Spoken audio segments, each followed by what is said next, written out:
I'm the chairman of the committee. This evening, if you don't know, there are several planning officers. Well, there are two planning officers. And also you've got Tony Gillett, who's the director and overall responsible. I refer to the officers with their Christian names, so you won't get them confused with councillors. And our legal man, I don't even call him by his name, I call him our legal man and always have done. When I talk about Jeverley is the committee secretary who, after each planning application, will take account of how people will wish to vote and give us the results. So a very important person. All the others I should refer to as councillor.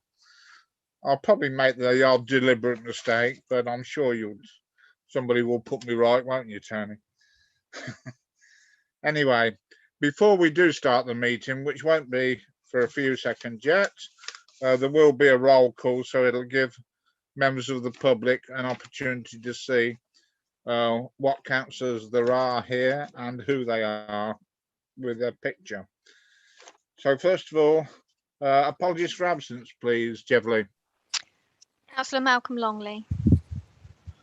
Are there any more? Right, that's it. Members' interest, please. Disclosable. Chair, can I raise None? Chair, can I raise a point? Yes. There's a clarification point. I still class myself as the new boy on this committee, having only done 18 months so far.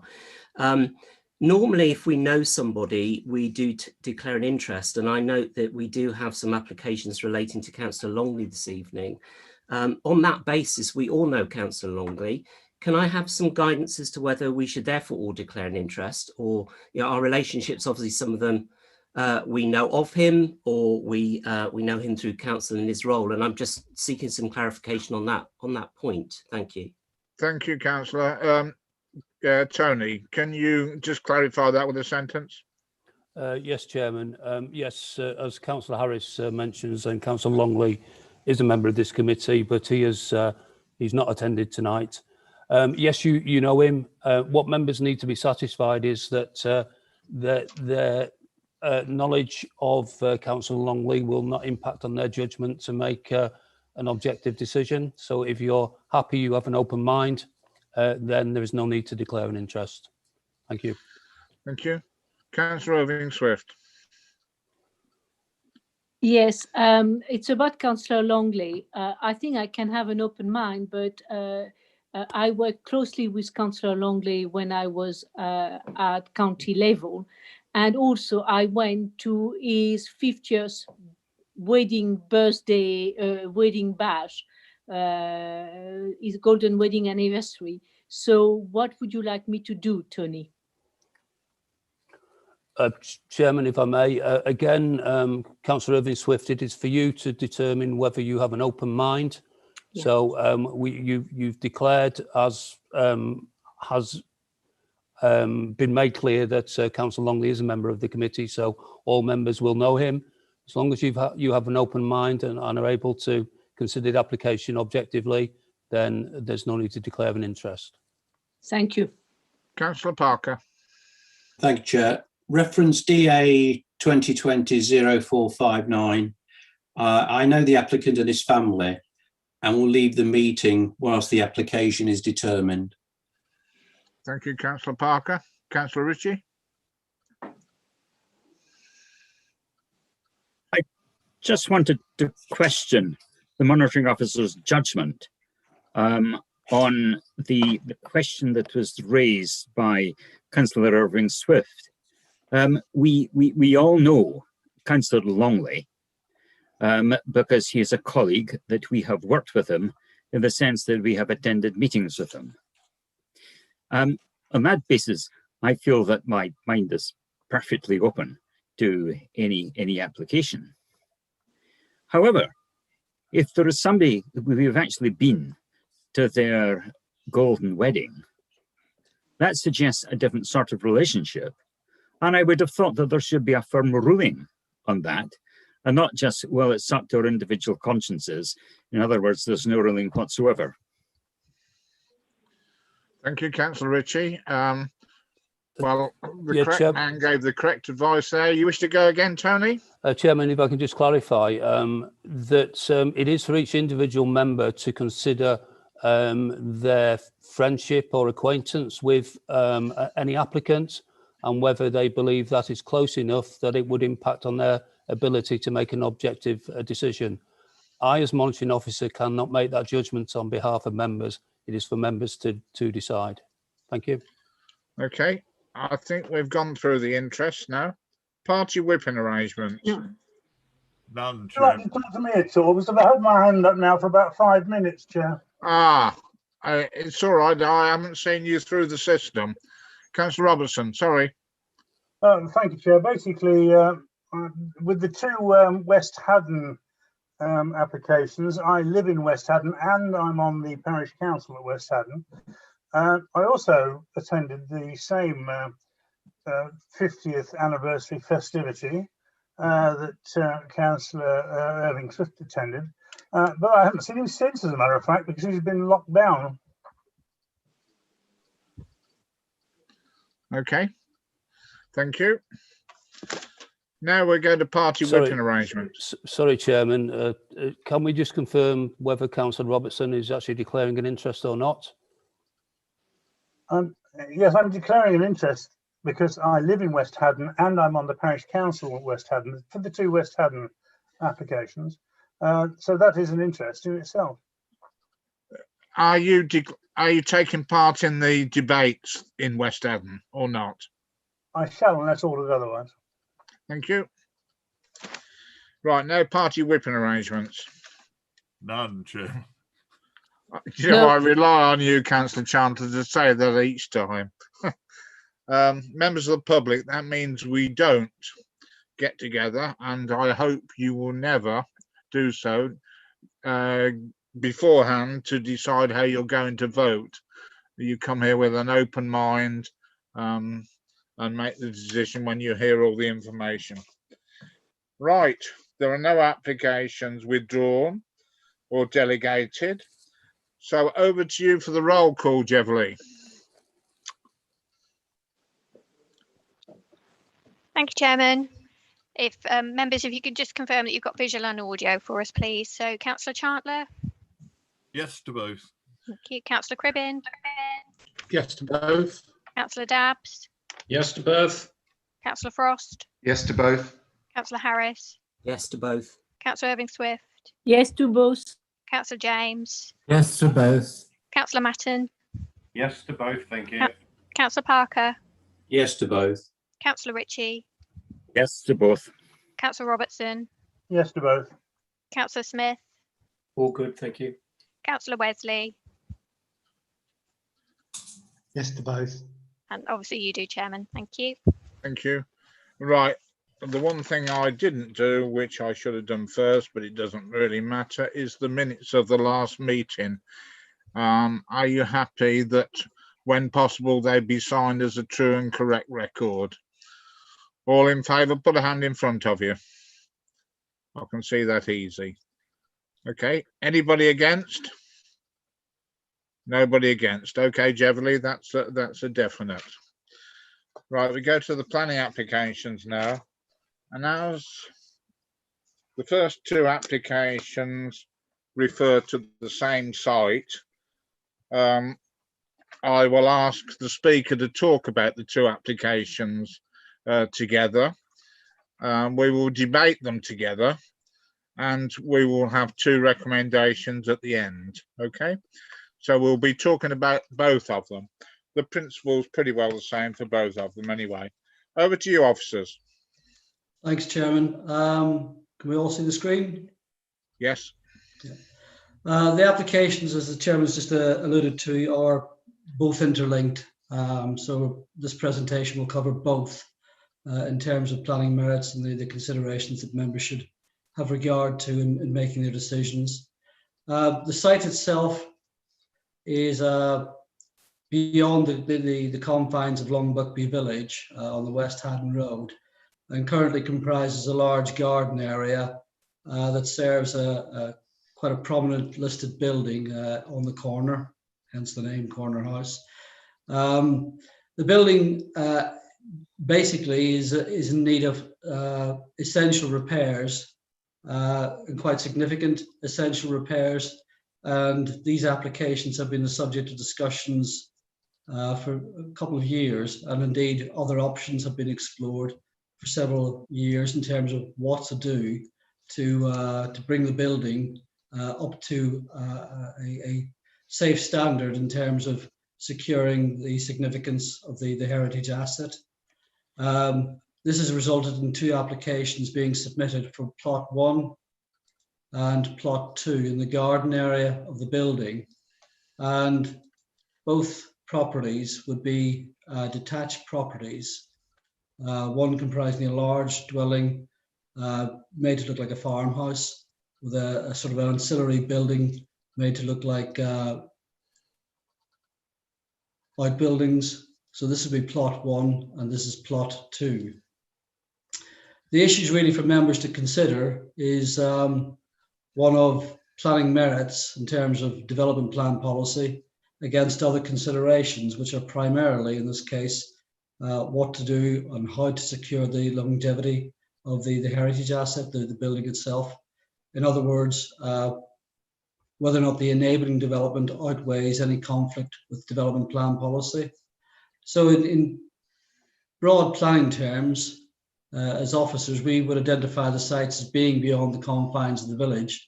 And in normal circumstances, we would be weighing that conflict with development plan policy against other considerations. In this case, those other considerations are now a heritage asset, and officers have had regard to the advice of Historic England on enabling development, and have had a fairly thorough and robust assessment carried out by independent consultants on identifying what is needed in terms of essential repairs to the building to bring about and secure its longevity as a heritage asset. The 2 plots concerned will raise sufficient monies to cover the majority, but not all, of the deficit that's required in order to bring about those essential repairs. And as you'll see in the report, there is a deficit of around about £27,000, which the applicant has indicated they are prepared to input into in order to secure the delivery of those essential repairs to the listed building. You'll see from the report that officers have considered the proposal in terms of highway safety, in terms of residential amenity, and in terms of general planning policy. And whilst it's concluded that the conflict with policy in regard to being outside the confines of the village, there are no reasons to refuse the application on highway safety grounds alone. And indeed, in terms of impact on neighbouring or the nearest residential properties, again, there is no adverse impact on those properties directly as a result of the 2 plots to be developed. So this comes down to then a case of how do we secure the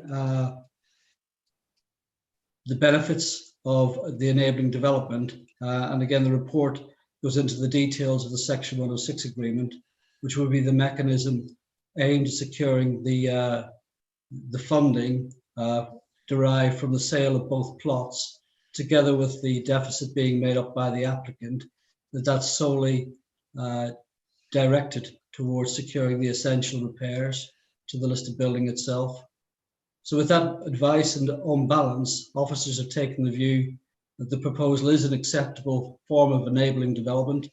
And whilst there is conflict with development plan policy, we consider that conflict is outweighed by the benefits of securing the long-term future of a prominent and significant heritage asset this part of the area outside of Long Buckby. Nothing else to add at this stage, Chairman, but I'm happy to answer any questions that members may have. Thank you. Thank you, Aaron. We have a speaker, Mr. Lee Davidson, who's for the application.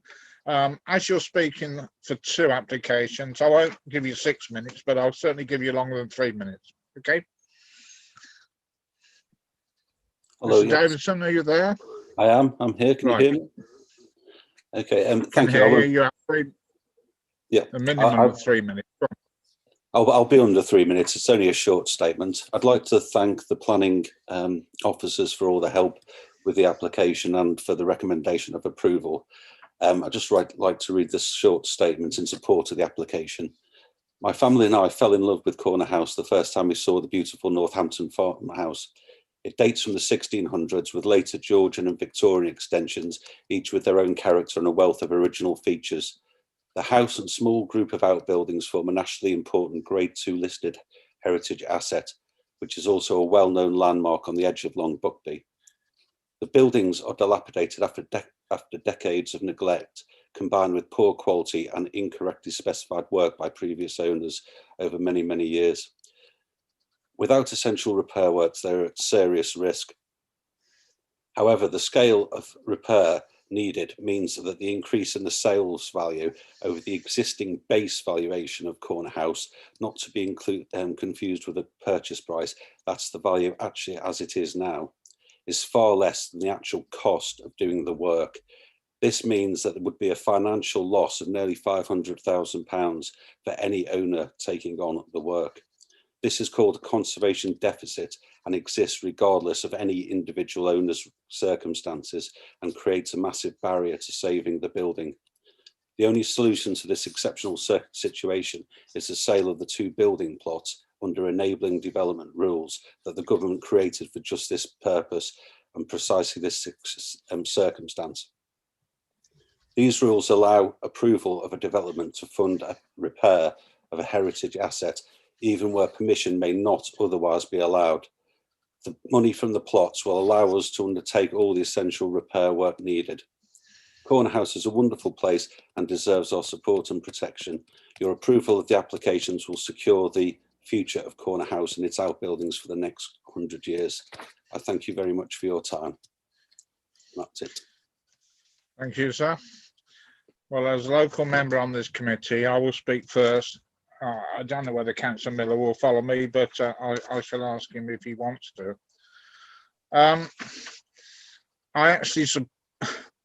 I cannot fault what the planning officers are saying. It is part of the planning system, but I'm not happy about it. I will tell the committee that. You imagine somebody purchases a house. When you purchase a house, you normally get a surveyor's report. And you make your the amount you wish to pay for the house based on the surveyor's report. I've always thought that to be true. So anyway, obviously this applicant went ahead and purchased the house, then put in planning permission for all the bits that required, let's say, putting it right. Then an application for 2 houses in the garden, in effect, 1 stone and one brick, to pay for it, which I've said I recognise is allowable under the planning system. But it just strikes me that when something needs £500,000, and that's the amount that's it's still short of money, which the applicant is going to make up the rest of it. Well, so would I if I was getting £500,000 towards doing the house up. I don't know what was paid for it, but I would imagine a lower amount was paid for as a result of it. Okay, it has to happen because the house has to brought back to what it should be, and we should be looking after buildings. So I can't fault the officers advised, but I'm a little unhappy about how we got there. Right, Councillor Miller, you're not on the committee, but you're another local member, so you wish to speak, sir. Thanks indeed, Chairman. Yes, I would like to speak, if I may, as one of the local ward members for Long Buckby. I do admire that the applicant's doing his best here to try and bring the site back to a good site again. One thing I noticed is the Long Buckby Parish Council's comments. I know you declared your interest as a Parish Councillor, Chairman. One of those issues on highways has now been resolved, I understand. One of their concerns around the highways element. But on the other elements, it's about the effect of the 2 dwellings on the Grade 2 listed building. Now, what I don't understand, Chairman, is that one of these houses has been done in stone and one is actually done in brickwork. Now, I'm no expert on such matters, but it would seem to me, if it's possible, I don't know if the applicants consider this or not, would it not be better for both to be in stone, which might be more fitting in that area of Long Butby? It's just a question to ask you. I have no view one way or the other on the application, but I just think the committee should take account of the objections raised by the parish council. And I think the high waste one has been dealt with, but I'm not so sure that the two properties, one in stone and one in brick, has been resolved yet, Chairman. So that's all I need to say. Thank you much indeed. Thank you, Councillor Miller. Councillor Irving Swift. Yes, and as I live in a listed house, I wish I would have that. Now, because that has somehow it's upset me, that planning application, because as a owner of a listed house, I think, and I would like the our legal officer to be able to help me with that, despite the fact that maybe the planning system allowed the deficit, but I thought that would have been in the case of a Grade List 1 or Grade List 1 with a star, but certainly not with a Grade List 2, because you have quite a lot of property are Grade List 2. They are lovely, and I looked on Google Earth. It's a lovely property, but just to look at the windows, when you buy the windows, you knew roughly that it will cost you £1,000 to £1,500 per window to put them right. If you saw the roof, you knew that £100,000 was needed to. So even if you are interested in old building, you can tot up quickly how much it will cost you. And you have a listed property owner club. You could have called them or the Georgian Society, and they will have told you exactly how much roughly a property in that state of dereliction will it cost to bring it back. So to say that you fell in love with a property and you buy it, yes, fine, but your solicitor or somebody should have said, well, beware, it's a listed house. So is that true that it's a criminal offense to let listed property in such a state? And not, because looking at the building, it's quite clear that it's not the roof is leaking, and that the three privy are really in a rickety state, and apparently they are the only privy left, or three of outside privy, Georgian privy left in Northamptonshire. So my view is two things that bother me about that is that when the house was bought, and I can tell you, I will not, but if you go to Zopla, you know how much the applicant paid for the house, because it's a public document, so you know. So why the occupant, knowing that, how much he paid, how did he had the mortgage people or whatever agreeing, because they will have been aware of that. Secondly, the listed building is insured, so the insurance must have, or there is no insurance, which is even worse. And thirdly, my view is putting two houses in the back garden will be detrimental, because that house, what is important, it is the ground in the corner with a back. You know, I have 3 acres. I cannot build 2 houses on my ground, because if something happened to my roof, I am insured. So for that, I am not in favor, but I don't know. I will listen to the others. Thank you. Thank you. I've got 4 speakers identified now. Councillor Ritchie, Councillor Dabbs, Councillor Wesley, Councillor James, in that order. So sorry, Chairman, could the gentleman from lawyer answer my question? What sort of offence it is if you let a house in such a state, a listed house? Legal man, would you want to answer that? Chairman, through you, I think there's 2 perhaps critical points here. One is obviously you're determining a planning application, so it is material considerations are those that you need to consider. As far as I can see, I'm not sure how the price paid, etc., is a material consideration to determining the application when your planning officer has presented a report which sets out the justification and the reasoning behind the proposal for approval. So I'm a little at a loss as to quite what the question is that's relevant to the planning application. Councillor Irving-Swift, very quickly. Two things. It is relevant because when if you do not know how much the house was paid, you do not know when the repair are done, if he will make money or not. You know, it's like the same when you buy a plot of land. For your deficit, you need to have the starting point, and the starting point will be the price he paid for the house plus the price of the repair, and you will have the price at the end. So that may be, but secondly, I want to have clarification. Is somebody allowed by law to have a listed building and not do anything to save it? Is that legally a position that is viable? More to the point.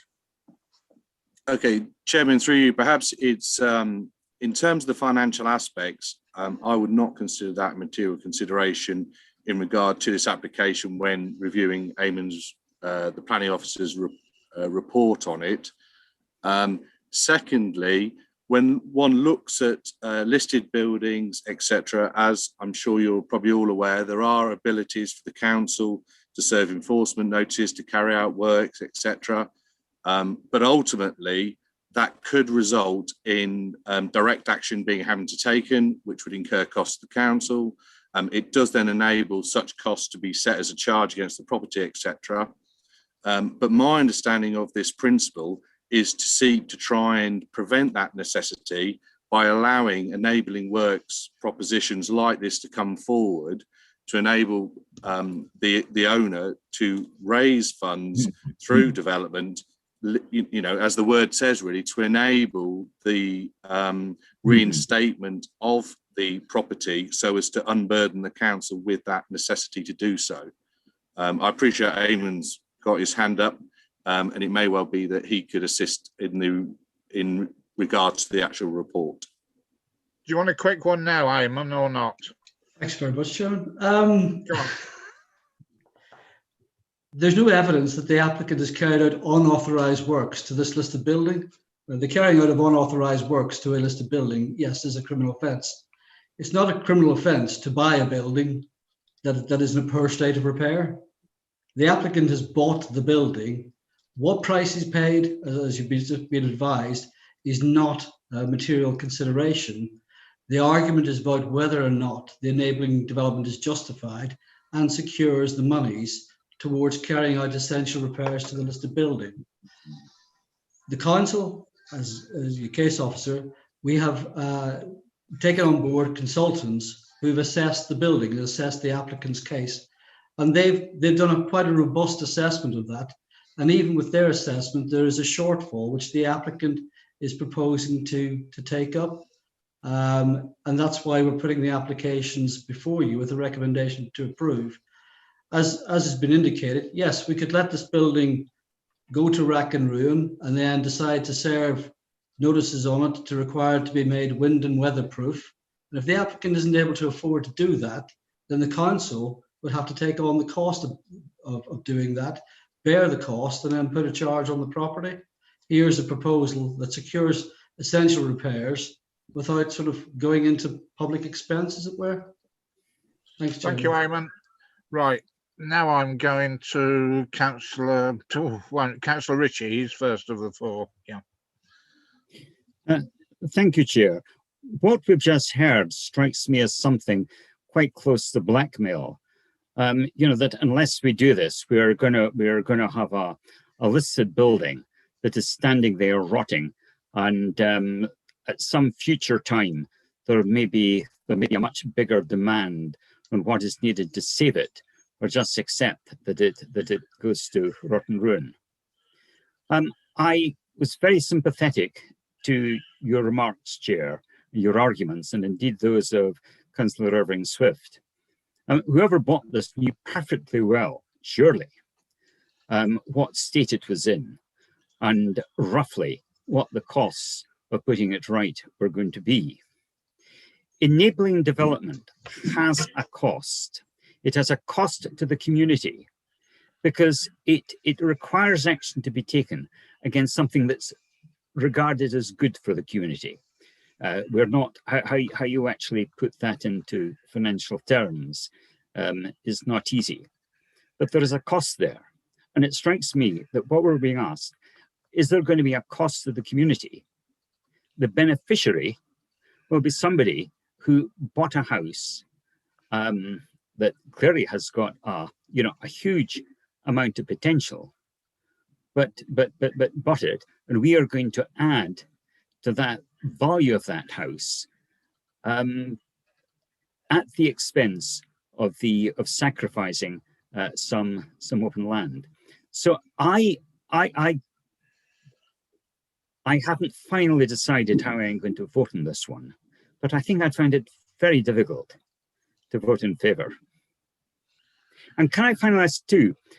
Can I just assume I see nothing in the conditions, if this were to be passed, that actually ensures that the proceeds from the sale of these plots would be used to carry out the essential works. I would have thought that if the two are related, that there needs to be a legal obligation on the applicant to make sure that if they benefit from the sale of a couple of plots, then that money must be used for what the surveyors have identified as being the essential work that needs to be done. Thank you, Councillor. There is, I believe, in the 106 agreement, ties up how the money will be spent. I think that's part of it. Right, the next person to speak is, oh, the order's altered. I had Councillor Dabbs next. Do you still wish to speak, Councillor Dabbs? I do indeed, Chair. Right. Can I go ahead? You can. Right, thank you, Chair. Yeah, some of my questions have already been answered by the discussions we've already had, which is quite good. I think it's one of these issues that the planning lords aren't precise enough in every instance, and this unfortunately is one of them. But I see this as a choice between, are we happy to see potentially a listed building fall down, go into rack and ruin, potentially have to see the risk of a council, it wouldn't be district council, it would be the new unitary, I'm sure, that has to pick up the costs and the risks associated with that, of forcing people to make up their obligations and so on and so forth. So I think it's a simple choice between, we have to either accept this enabling development, which I don't think anybody's particularly thinking massively in favour of it. It's one of those things is, if we don't have the enabling development, what's the alternative?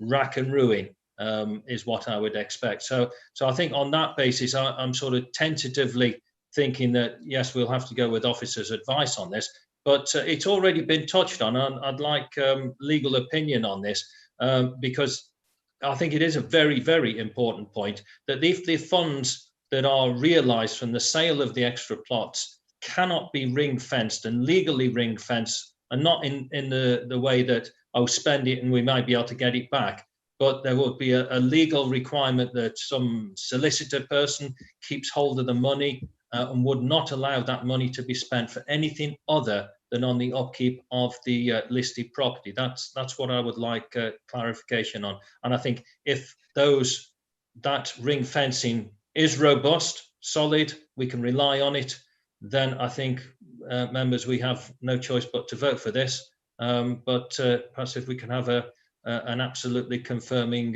legal opinion, if that's possible, Chair. Thank you. I think you'll get one straight away now. Over to you, legal man. Thank you, Chairman. Just for confirmation, is perhaps the easiest way to run through this. So legally, you are deciding whether or not tonight to resolve to grant planning permission, subject to those conditions, but also subject to a 106 that meets those requirements in your report. I will openly say this is not an everyday 106 matter, but your resolution clearly states that the funds raised from the sales of those properties is to be ring fenced for the essential works for the listed building. So therefore, I put my hand up. I will have to clarify how we can legally do that. But a Section 106 is an agreement and a deed. And I would well imagine, but I cannot completely state that it will be done that way, that in effect an escrow account would be required, or the payment to come to the council and then be repaid to the applicant upon receipt of the relevant payments made or due in respect of the repair works to the listed building. If looking at the legal agreement, a means cannot be agreed, which I shall come back to, then in effect the resolution hasn't been met, the 106 wouldn't be completed, and therefore the planning permissions wouldn't be issued. I go back to that point that there is the national guidance on this, that this is a way and a means to enable essential works to be carried out. So I do not see that as a hurdle that cannot be passed. But at the moment, I cannot expressly say whether or not it's in an escrow account or whether it gets paid to the council. But it is clear that from the paperwork before you, the resolution would require that before the planning permission could be issued. And again, just to reiterate that a Section 106 would tie the land. So it would bind the land to those provisions. I trust that assists, Chair. Yeah, that clarifies the position. I think it's Councillor James next, then Councillor Matton.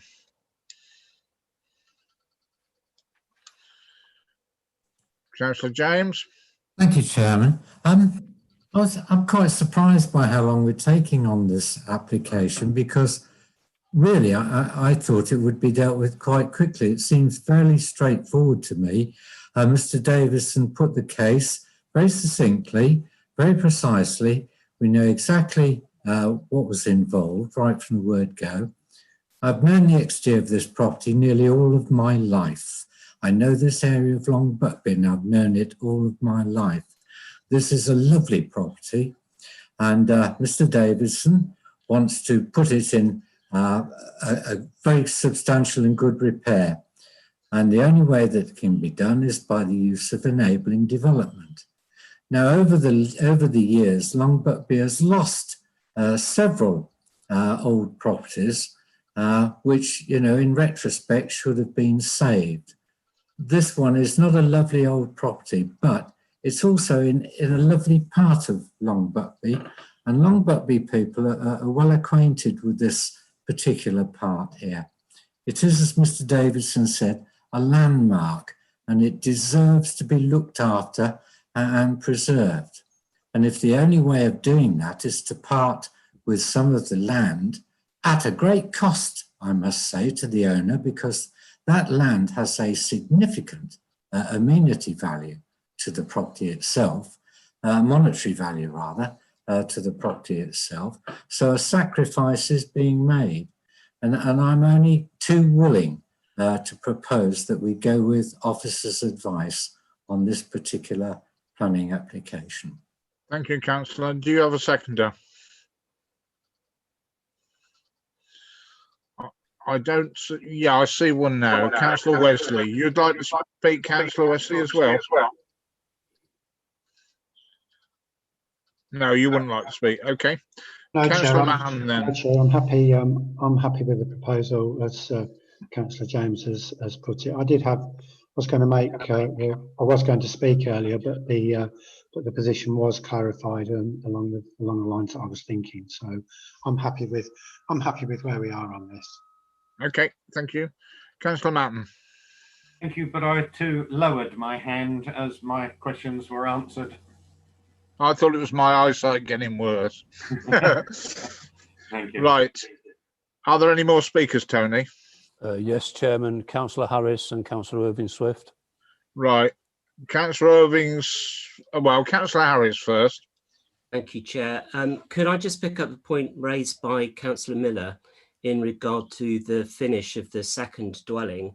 I presume it is clearly cost related, given that one is in stone and one is in brick. But again, I would like clarification from that, if I can, from Eamon. I presume that's the rationale behind it, but it will be useful to understand. Thank you. Eamon, quickly. Yeah, thank you, Chairman. As I alluded to at the opening presentation, the idea is to create the principal dwelling, so the larger farmhouse, with the appearance of ancillary buildings on plot 2. So it's not uncommon. The principal building would be built from stone, but the ancillary buildings, i.e. plot 2, built in brick. And that's really sort of the design theme that we were looking at when negotiating that scheme. Thank you. Right, Councillor Irving-Swift, you've spoken a few times, so could you make it very brief? I was going to do the same as Mr. Harris. Now, also very brief, because two houses make, when I will take what Councillor James said, that it's not, when we give planning permission, at the moment, the land doesn't have planning permission. So the land is not that valuable when it's your garden. When it has planning permission, you change the value by a factor of, Eamon could tell me that, but the factor is certainly much more when you do change from a garden to a building plot. So I would like to, because 2 properties seems a bit too much for me in that part. What happens if we go for one but not the other? Is there, because I can see to help a bit, but how can we go for one and not the other? Thank you. Can I have clarification? As local member, I could answer that one. The 2 properties actually pay for what is prescribed. One property wouldn't be enough to be able to do it. That completely answers it. Right, do we have any more speakers? None indicated, Chairman. Right, we have a proposal, the application be approved, and which has been seconded. All those in favour? Chairman, just before Yes. you call the vote, we just need to be clear, we're taking these as 2 separate votes. So the No. first vote is for plot 1. There are 2 separate votes, as you've just said. We're voting on the first one. I beg your pardon, I should have made it clearer. But we're voting on the first application first, which is 0799.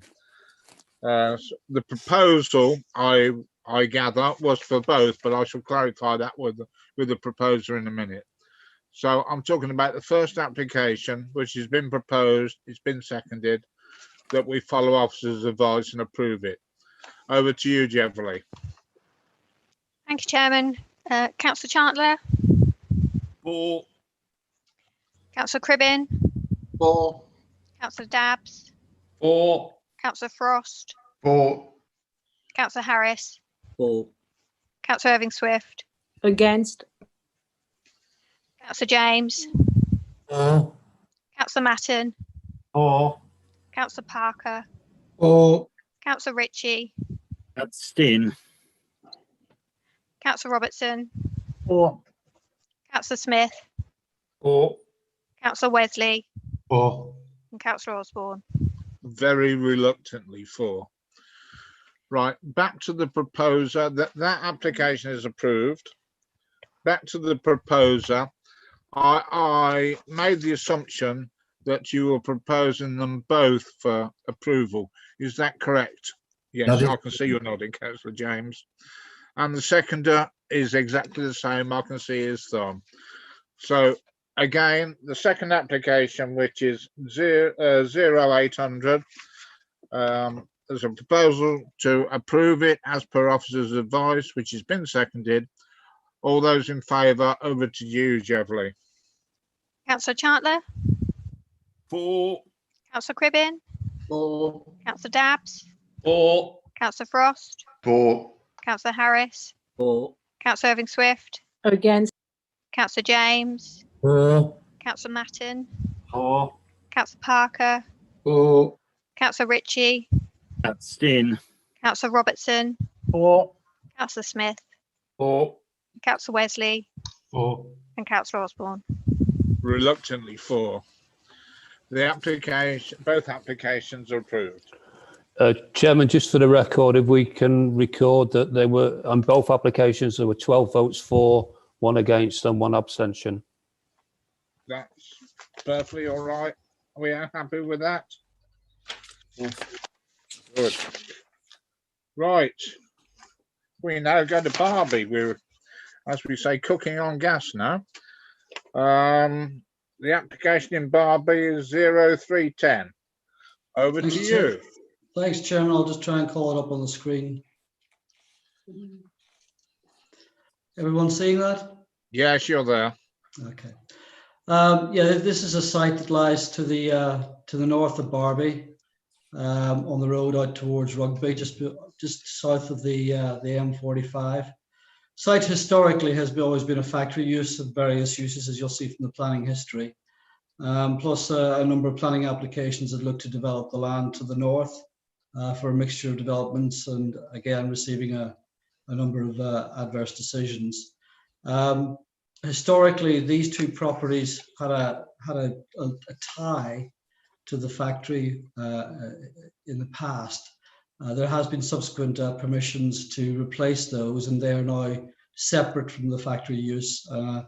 Have been rebuilt as two separate properties, but they are the nearest properties to the site. Just again an aerial photograph of the site. This is Barbie Village to the south. It's well separated from the site in terms of a number of fields, and the topography sort of rises gently as you leave the village before dropping down quite a lot towards the application site itself.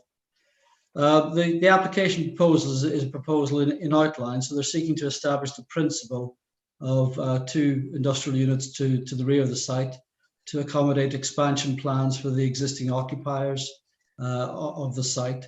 The land in question is previously developed land. It's been used historically in connection with the industrial use for testing vehicles, etc. And as I say, the proposals includes the means of access into the site, but all other matters are reserved.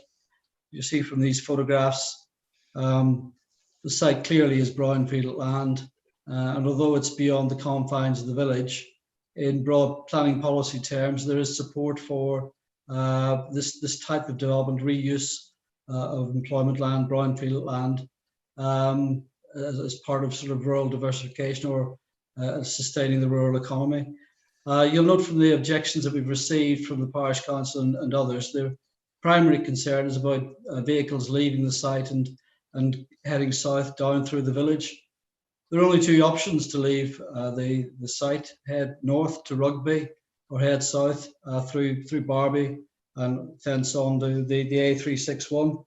As far as I'm aware, there are no practical impediment to vehicles using the highway. There may be local restrictions on weights, etc., certainly on the Ridgeway, but you'll see the Highway Authority have not raised any objections to the application.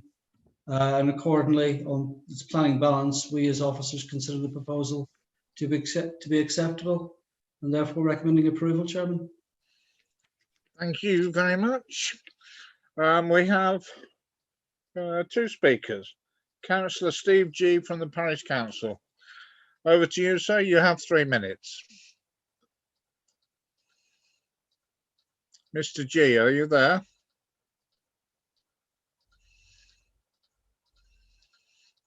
I'll ask again. Are you there, Mr. G? Yeah, I'm sorry. I thought someone else was going to unmute me. Yep. Right, you've got 3 minutes, sir.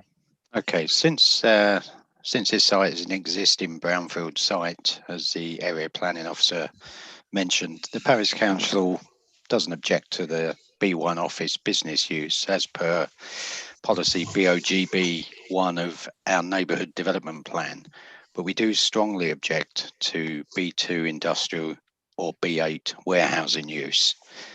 The planning statement and justification of needs statement dating from the 4th of November, which accompanies this application, states that the proposed development will house a showroom and a training school for the existing occupants of the factory. And this should not require B8 classification in our eyes. Unfettered consent is requested not to be granted. As quoted from the DDC comments, the need can be met at other strategic areas and not relatively isolated sites such as this.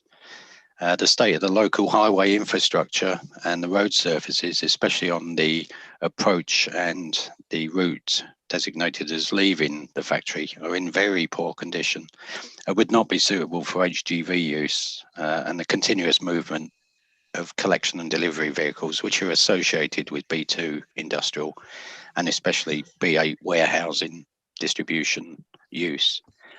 The planning application shows HGVs exiting the site to the left or to the south, which prior to entering Barbie Village requires them to negotiate Cart Hill. The area planning officer also pointed out that there is a hill on approach to Barbie, and that hill contains two very tight blind corners, and then they would travel onwards through Barbie Village.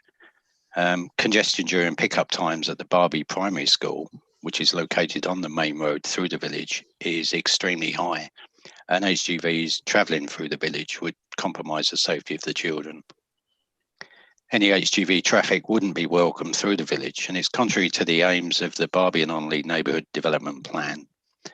Paragraph 109 of the National Planning Policy Framework states that any development should only be prevented or refused on highway grounds if there were an unacceptable impact on highway safety, or the cumulative impacts on the road network would be severe.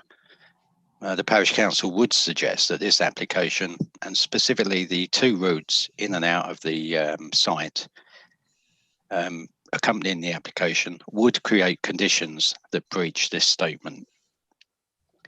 Northamptonshire Highways, whilst not objecting, have expressed the opinion that with regards to construction traffic for this site, this should be agreed as part of a routing agreement, usually within a construction management plan, should the application be granted and the construction start.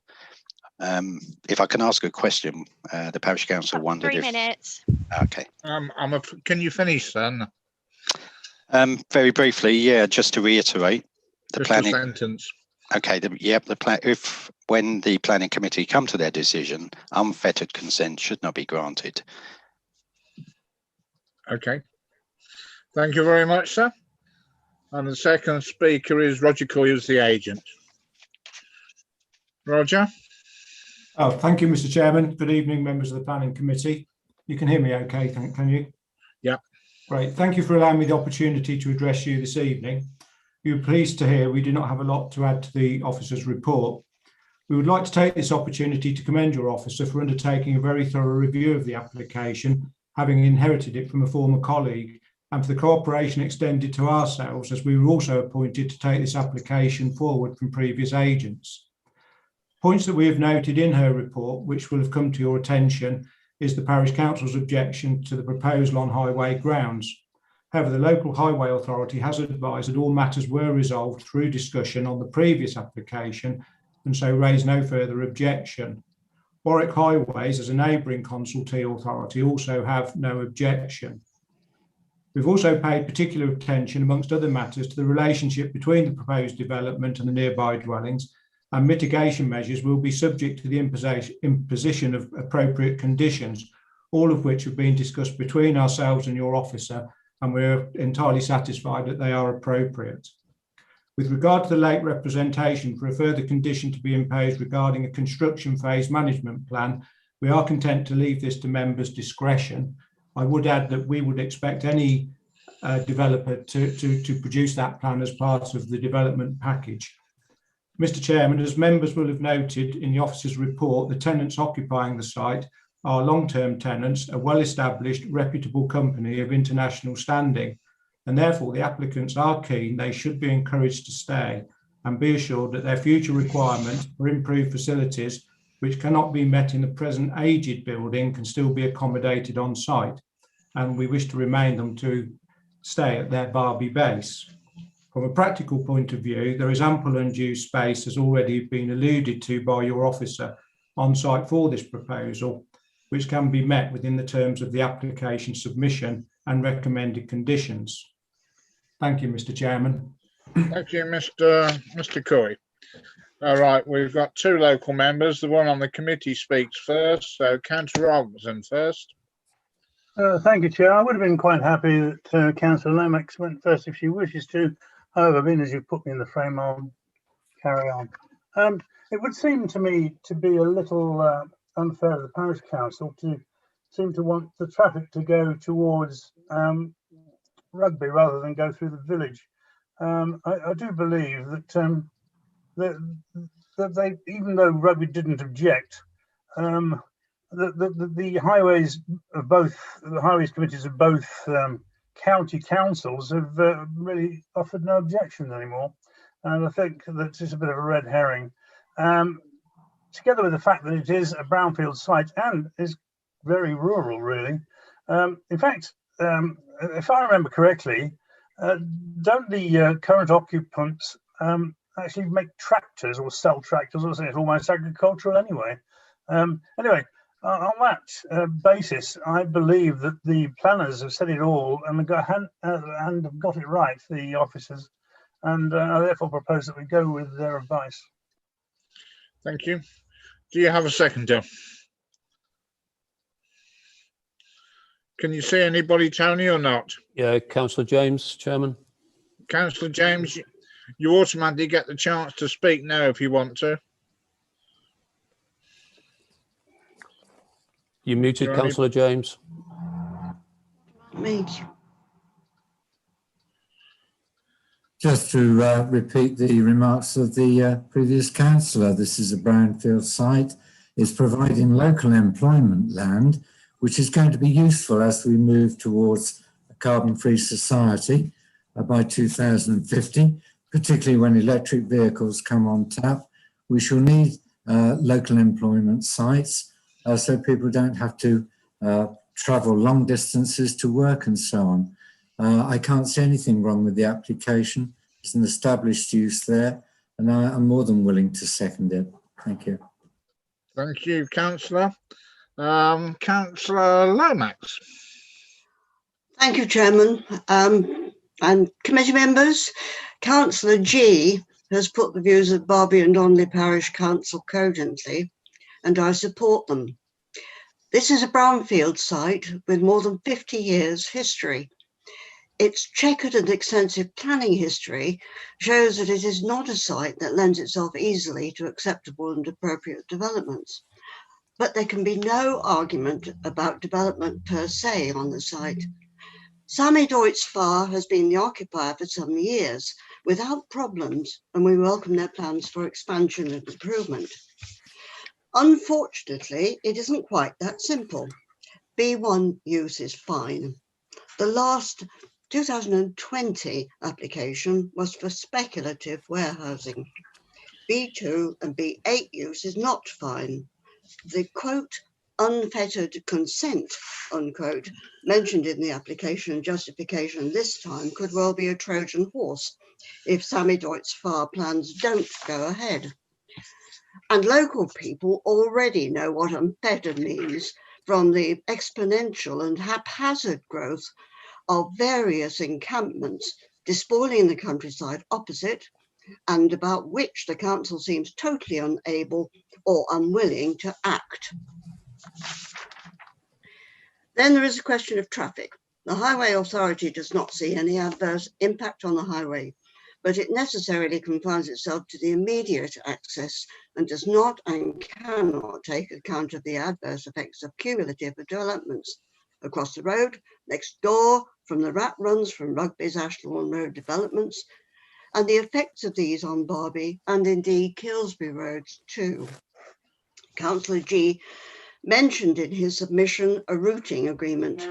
I contacted the case officer to ask for a construction management plan which contains a routing agreement for HGVs or a separate condition for construction traffic routing. I have had no response. I therefore asked the committee if it is minded to approve the application to add such a condition.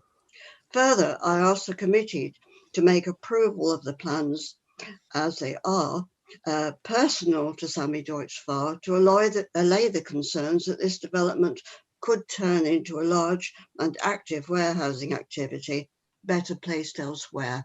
Thank you. Thank you, Councillor Lomax. Right, members, Tony, anybody? None indicated, Chairman.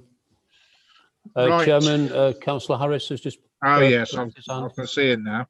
Councillor Harris. Yes, thank you, Chair. Just briefly, there are a number of instances, and again, obviously, we look at each planning application on its own merits, but there are examples of where we have these types of units, warehousing, industrial sites between villages. We have a fine example of that between Cretan and Brixworth. And there is no doubt that large vehicles do cause problems. And we have issues of people with house subsidence, for instance.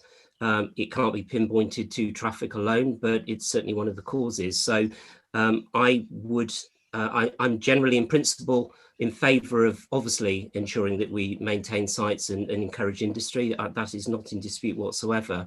I also do have concerns about the traffic management issues. Thank you. Thank you. Councillor Ritchie. Thank you. I haven't had a full screen on here because I did actually want to check to make sure that Councillor Robertson actually is a local councillor for this area, given his questions about why people don't want traffic coming up through the village. Councillor, for anybody who knows the area, it is perfectly clear. There is a bend that most cars can't go round without ending up on the wrong side of the road, far less having articulated lorries coming up.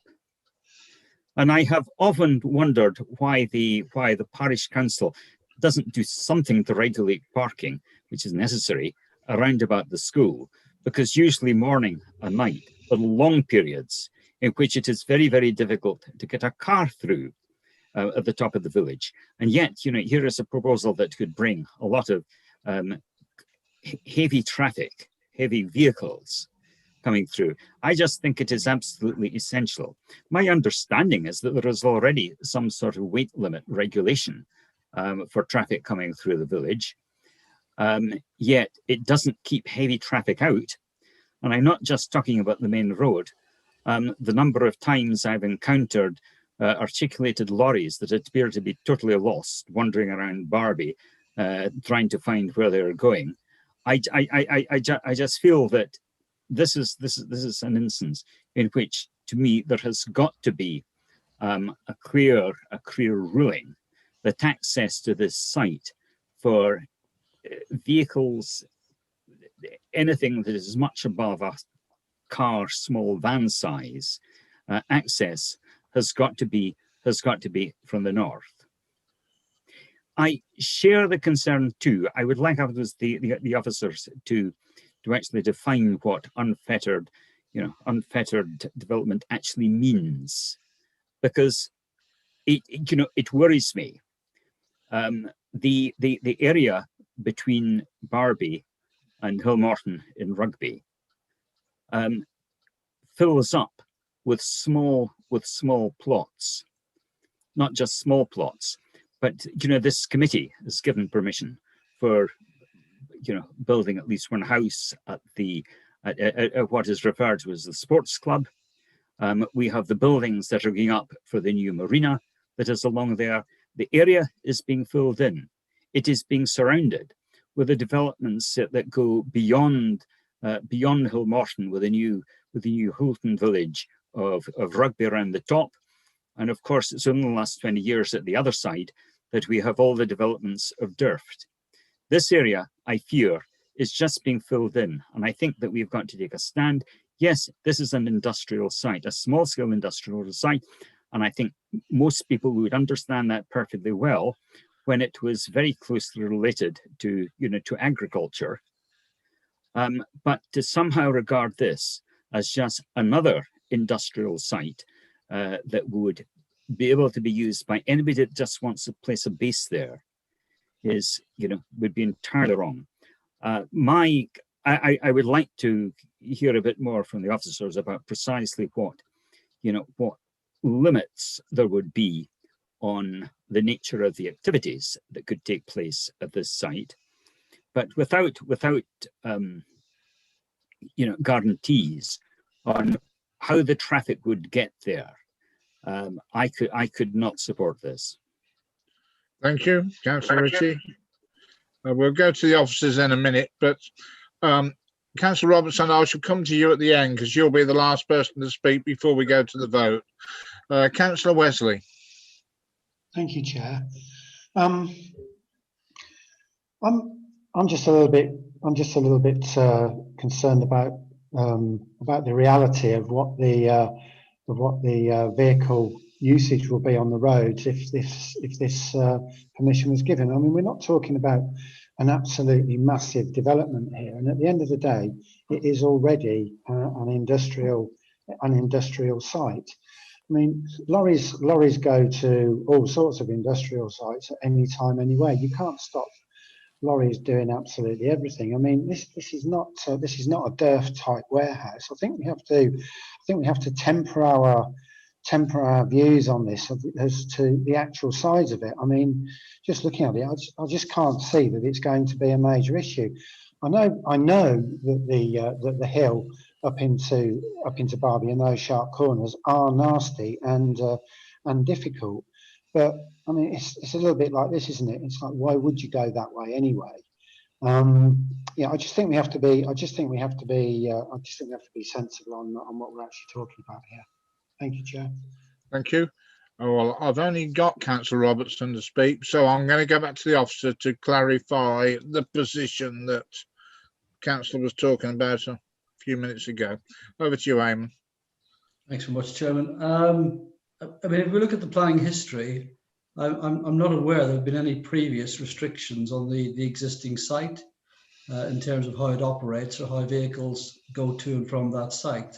So theoretically, it's quite possible that they could intensify the use on the site without the need for planning permission and without any control in terms of planning restrictions.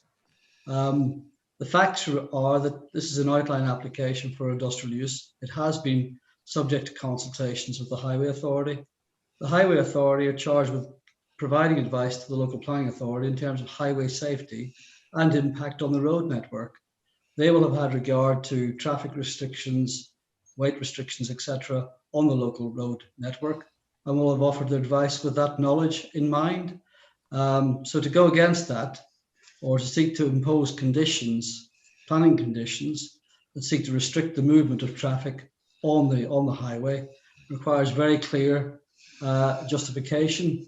That said, even when you do have routing agreements, in my experience, it is very challenging for the local planning authority to enforce or properly enforce, primarily because once the offence has happened, i.e. a vehicle has gone down a road that it's not supposed to have gone down, you've got to identify when it happened, who it was, and when it was, and then decide, is there an expediency issue of formally pursuing that by way of formal enforcement action, etc. So it comes with its challenges, but the facts remain that the Highway Authority have not raised an objection to this application. Turning it, as I say, to the use, again, it's for members to decide whether or not it's reasonable to impose that in planning terms, and I think in the context of the scale of the development and what you've been told, we would consider it to be proportionate, and therefore we haven't recommended those conditions, Chairman. But members are entitled to come to a different view if they so wish. Thank you, Eamon. Right, I've got one last speaker, which is Councillor Robertson, unless anybody else is identified. They're not. So, Councillor Robertson, you will be the last speaker, and then we'll go to the vote. Thank you, Chair. I just felt that I needed to address Councillor Ritchie's personal attack on myself. No, I don't live there. I believe he may still do. I don't know whether he does or not. It doesn't really matter to me. I was not consulted by the parish council on this matter at all, which surprised me a little bit. And yes, I am the member, and the member that sits on this committee. Now, we've heard from the officer concerned exactly what highways matters actually are considered by the experts to be relevant. It doesn't necessarily matter that he feels he can't get his little car around the corner.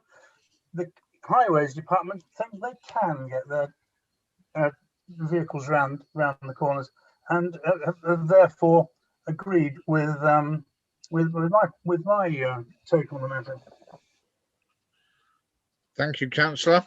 We have a proposal that the application be approved, which has been seconded. All those in favour?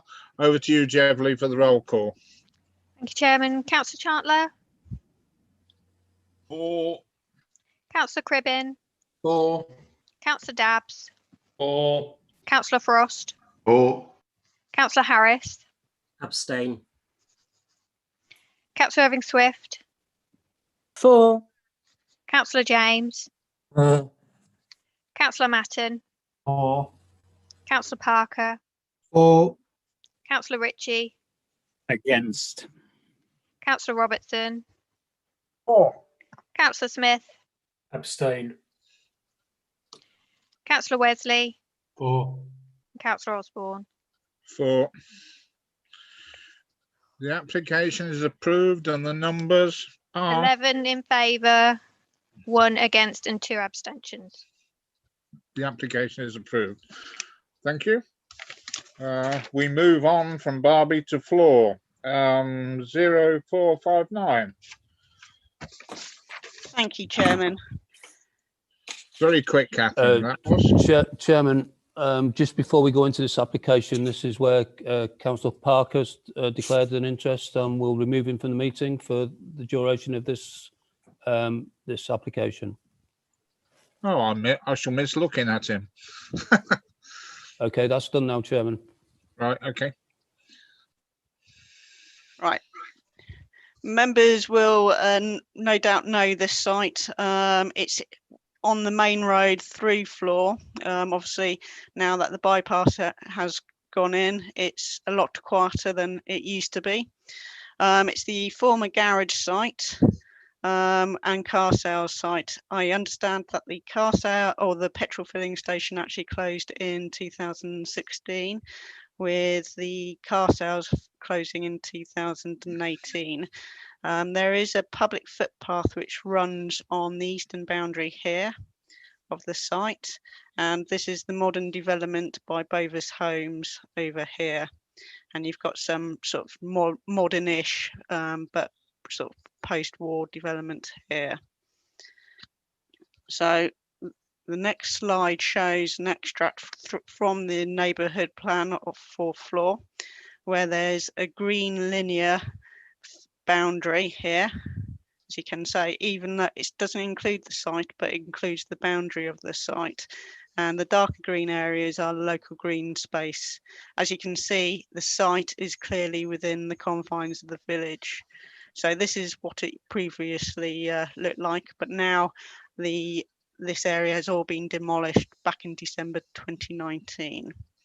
So this is the application before members tonight for the construction of 10 houses, which includes affordable housing as well. So you've got the smaller houses, the three beds to the front and 2 beds here, and the larger properties, including a 5-bed here for plot 8 and 2 4-beds here with a detached garage. As you can see by the papers before you, there has been some concern raised regarding the design of the building and also the principle, especially as it's against the neighbourhood plan. Now, we consider as officers that the principle of development should be supported. It is a brownfield site. It is within the confines. Yes, it's been demonstrated in the floor or local plan that it's an important service to the village and important employment, but given the petrol filling station closed in 2016 and also this car sales in 2018, it is considered that we find that as acceptable, and it's not a site like a shop or a public house, which there is one opposite to the south here. So, and also there's concerns about the overall design. Highways have got no objection to the proposal. So this was the street scene from the main road, and this is this proposed street scene from within the site. these are the cross sections. So this will be the view from the public open space on the Bovis development. So this is the proposed terraced properties. You can see by the conditions set within the report that we are asking for traditional materials to make sure it's in keeping. As you can also see by the late representations that the plan has actually, or the frontage buildings have actually been moved 2.6 meters back from the back of the footpath, which will enable a greener frontage in keeping with the overall character of the area. So these are the photographs of the site now with the building demolished. Again, views along on High Street, back along. So therefore, the recommendation is set out in the report before you that it's recommended for approval and subject to the imposition or the completion of a section 106 relating to affordable housing, education, libraries, and management and maintenance of off-site public open space. Thank you, Chairman. Thank you, Catherine. We have 3 speakers. First of all, Brian Frew, who's against the application. Brian, you have 3 minutes. Thank you. Thank you, Mr. Chairman, and good evening. My aim is not to discuss the multiple objections from the Daventry Council Local Strategy Team or from the Council Conservation Officer, or the multiple objections from Flore Parish Council, the Crime Prevention Officer or NCC Highways. As I understand, these will be discussed by the Flore Parish Council's representation. I would like to point out the mitigation offered to these objections in the officer's report is that the application does not cause harm to the village. I'd like to draw the committee's attention to the 2019 High Court judgment in James Hall versus Bradford Council, where Judge Belcher determined that even negligible harm is sufficient to engage the implications of heritage assets on NPPF. I would suggest that significant harm is actually clearly identified in the officer's report. I'd just like to highlight one such instance of harm, the implications of Flore NDP policy F12, which is the new linear village green. This open green public space forms the backbone of the village, extending 500 metres along the heart of the conservation area. Policy F12 requires the development to contribute and extend the linear green. This key brownfield site currently links the 16-metre deep green on the west to the 55-metre deep area on the east to create a single unified open space inferred by the policy. 7 residential units are proposed in the middle of this open space, which is 70% of the total housing in the development, cutting the green into 2. It is argued that a residual strip of private land between the housing mass and the footpath will achieve policy compliance. As this land would only be 2 metres deep, any notion that it could possibly address the requirements of policy F12 and continue the village green is totally misguided. Failure to address policy F12 also triggers the contravention of a number of other planning policies which do not appear to be addressed in the officer's report. Section 461 of the West Northants Joint Core Strategy Vision, Section 421 of the policy GN2 of Daventry Local Plan 1997, and policies F5 and F7 of the Flore NDP. My assertion is that the proposal clearly establishes the definition of harm as identified above, and that members should therefore reject the application. Thank you for your time. Thank you, sir. Next speaker is Andy Anderson from the Parish Council. Thank you. The Parish Council is bitterly disappointed a key neighbourhood plan policy F10 has been effectively ignored, setting a negative precedent for other critical facilities in its policy. But we're now fighting for a housing scheme which adequately respects this very important site at the centre of the village and also achieves its potential as the natural centre of the linear village green. This proposal achieves neither. The row of affordable houses at the front of the site is placed with the front wall exactly on the back line of the grass verge at the western end of the site, but for the rest of the frontage is well in front of the natural line joining the two adjacent verges. As highlighted in the village design statement, these grass verges are an important feature of the High Street and are central to the idea of the linear village green, a major aspiration of the Neighbourhood Plan. Placing the houses ahead of the back of that natural verge line for much of their frontage, or what could be the focal point of the green, eliminates that possibility, and in so doing creates a tunnel in the heart of the village between the houses and the pub. The front doors of the affordable houses are too close to the back of the footpath, with all the attendant problems of dust, pollution, noise and spray created by the buses and HGVs and speeding cars which still pass through the village.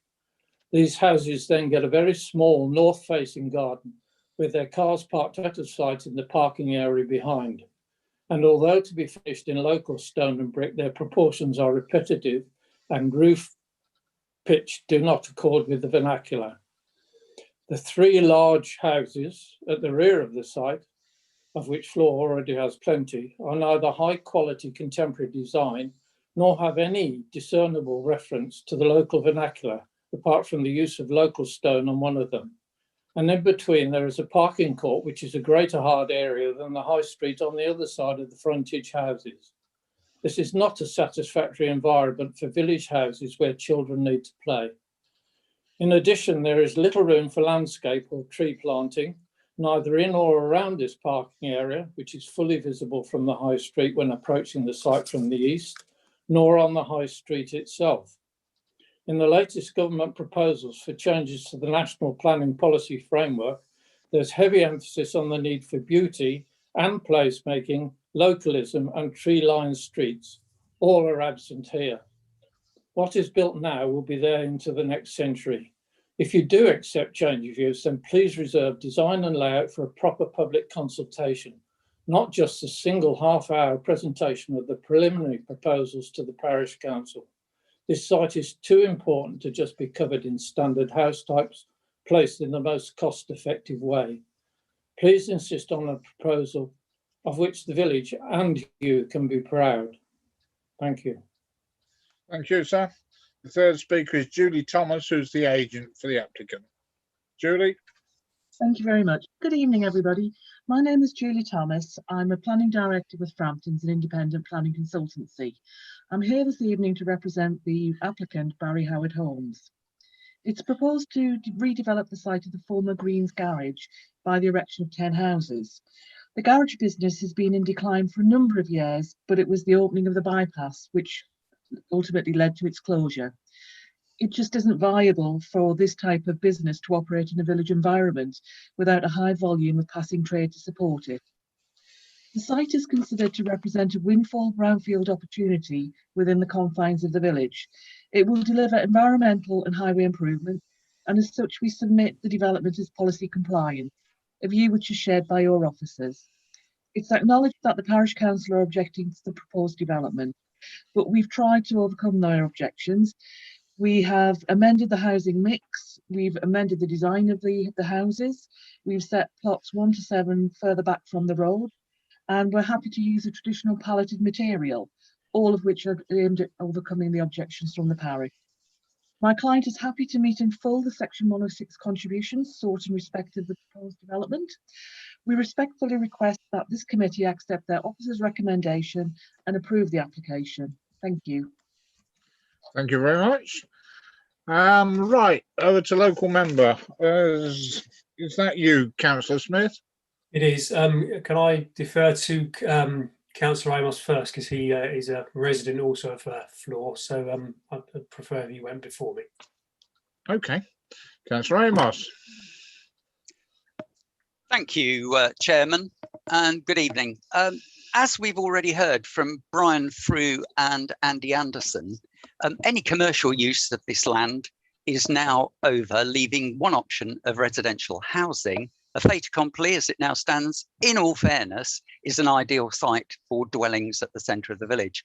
Over the past 5 years, Floor has experienced the largest increase in new homes since the post-war period, with nearly 100 new homes built on 2 sites.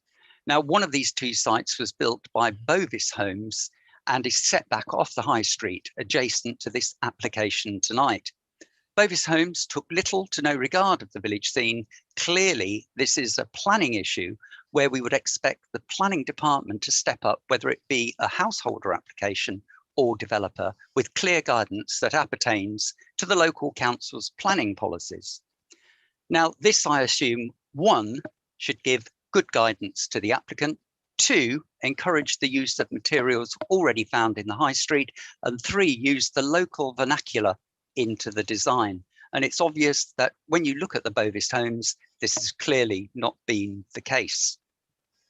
But here we are again with another proposal for 10 homes sitting right alongside the high street and the neighbourhood plan, which took several years to finalise, with much work and a great deal of effort to bring to completion before being adopted by DDC Planning Department, and it has been completely overlooked by officers.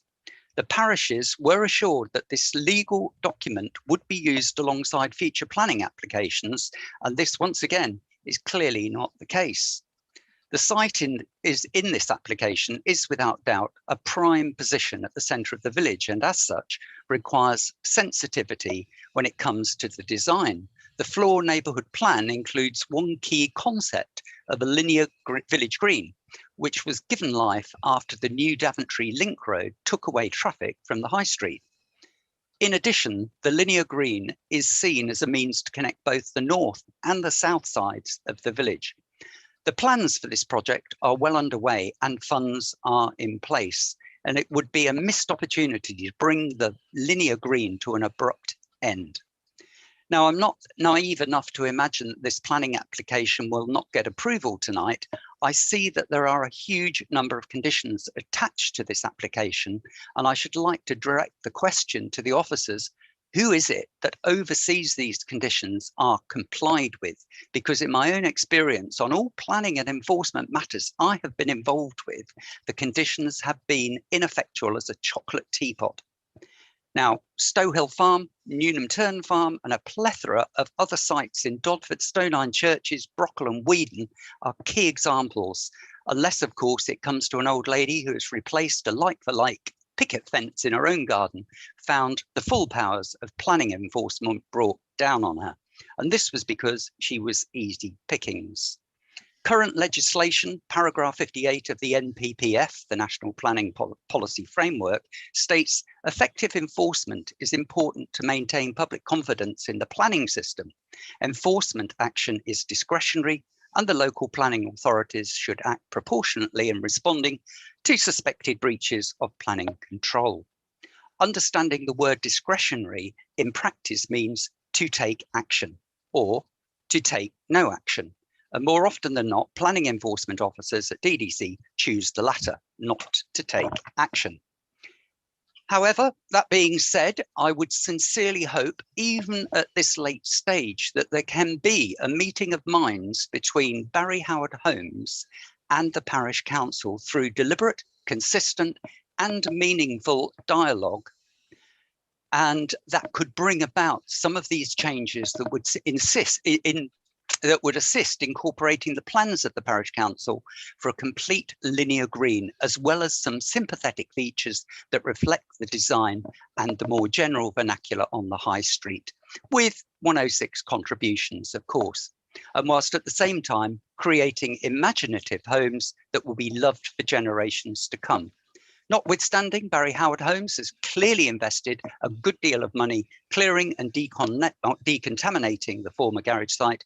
And I would hope that by going this extra mile, the final design will leave a lasting legacy for the developer, the former owners of the site, and for the village of Floor. Thank you, Chairman. Thank you, Councillor Amos. Councillor Smith. Thank you, Chair. Well, members, clearly you can see there's not a great deal of support from the parish, nor my fellow ward member, and I'm afraid I don't support this application. Yes, I believe it will be approved this evening, but the design, you keep hearing about that. It's a very prominent position. I'm sure most of you know this site. and I think it's a missed opportunity that we've got here. I don't believe the applicant has engaged with the parish council, which I think we would all agree that would be our preferred route.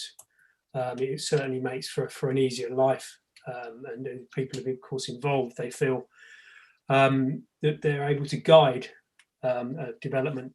I have huge concerns with the neighbourhood plan, in the fact that many hours of work have gone into this, and as I'm sure in your ward you had the very same thing. And then the moment an application comes through, it seems that no one's taken any notice of that neighbourhood plan. And Floor has a massive opportunity when it's actually putting it into place with this linear green. And we've all passed through Floor, going backwards and forwards to Northampton and to the motorway. And all of a sudden, the village is no longer blighted with the amount of traffic. And now it's a matter of sort of bringing it together. As Councillor Amos said, we have the north side of the village and the south side. And they are definitely, two halves. I'm not saying that Floor isn't a good community and a together community, but certainly this linear green is something brilliant. Funding's been secured. Great opportunity. I just would like to think we could shape things to be more acceptable to the community. But from a planning perspective, I don't see ways of turning this down. So it's a matter of whether we can influence the developer to engage more with the village. I'll turn it across to you guys now. Thank you. Thank you, Councillor Smith. Two hands up. First of all, Planning Officer, Catherine, and then Cecile. Sorry, Councillor Irving-Swift. Thank you, Chairman. I just wanted to raise, yes, the Floor Neighbourhood Plan is part of the development plan, and we do have to consider that as part of the deliberations, as part of the planning application. And it's very detailed within the report of how officers have come to a conclusion in recommending this application for approval. We consider that the application is satisfactory. Yes, I can take points about the design. Obviously, it's a subjective decision. However, we consider it an improvement. Obviously, other people could take a different point of view. Thank you, Chairman. Thank you, Catherine. Councillor Irving-Swift. Yes, thank you, Chairman. Well, we will all agree that the garage wasn't a site of beauty, but nevertheless, when we build new houses, I would be hoping that we do a bit better design. The frontage, the semi-detached houses, this sort of porch bit, it's not very pretty, it's not innovative. And I know that Mrs. Thomas is listening. I always think that developer, I know they need to make a profit, but they could have maybe done a better job to go with the parish. I'm glad that they push the houses 2.6 meter, if I understood correctly, from where they were. So that is a great thing. But now, could they maybe do a little bit more to please the village, so everybody will be happy? Also, in your section 106, you mentioned quite a lot the school and so on. You didn't mention anything about the NHS and the providing for the doctor.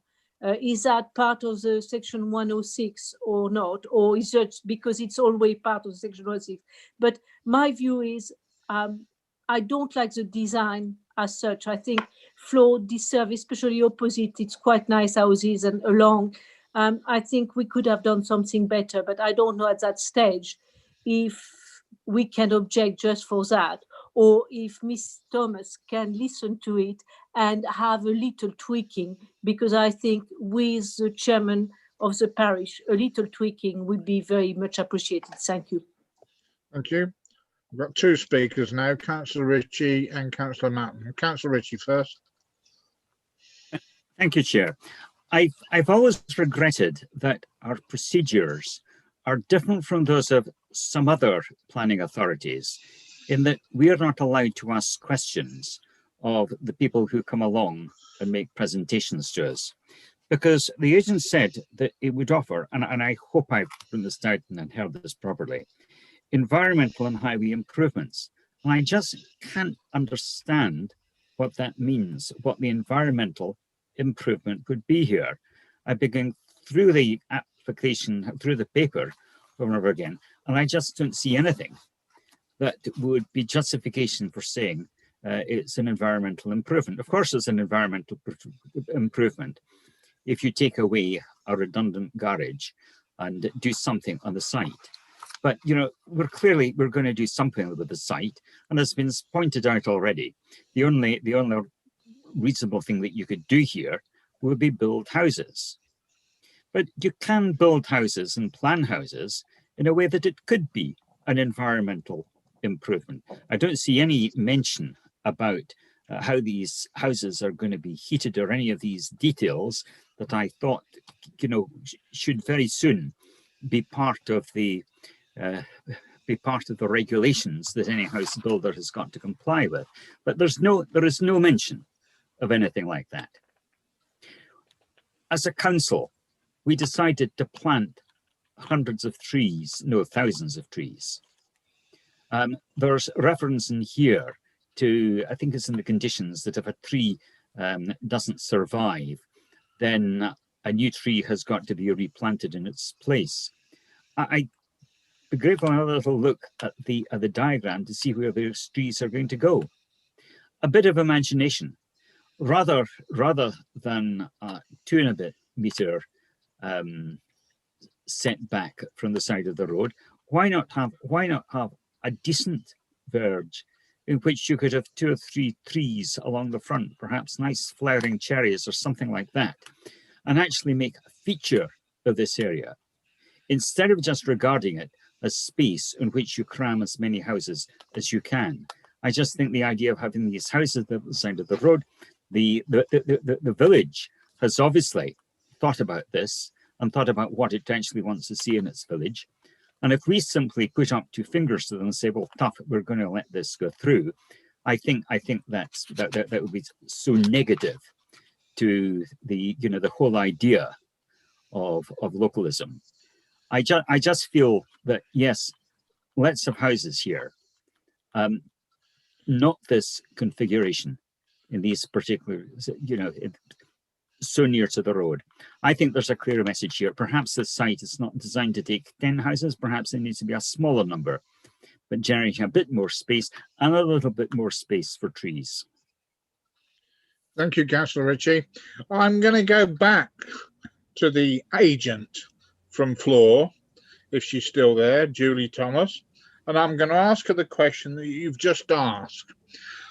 Are the environmental improvements you're talking about, the fact that it was a garage, then it was a wasteland, now it'll be housing, which has got to be an improvement, or is there something substantially different to that comment?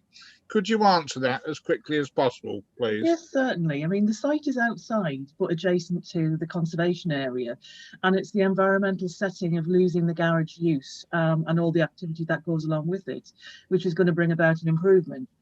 The highways improvement is that you are going from 2 accesses serving a very, well, at its peak, what could potentially be a very busy business, where you had car repairs, petrol filling, and also car sales.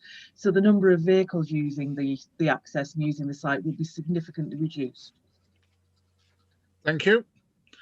So you did get one question partly answered there. Councillor Matton. Thank you. And I'm finding this one somewhat challenging, and I thought if I shared my thoughts that other councillors may feel the same way as I do. Clearly this plot of land is going to need to have housing put in it. I think we all agree with that, but probably most of us don't like the proposal that's currently being put forward in terms of design and splitting the village green. But I was surprised to find both of the local councillors say that they don't believe that to be sufficient reason to stop this planning application from being approved.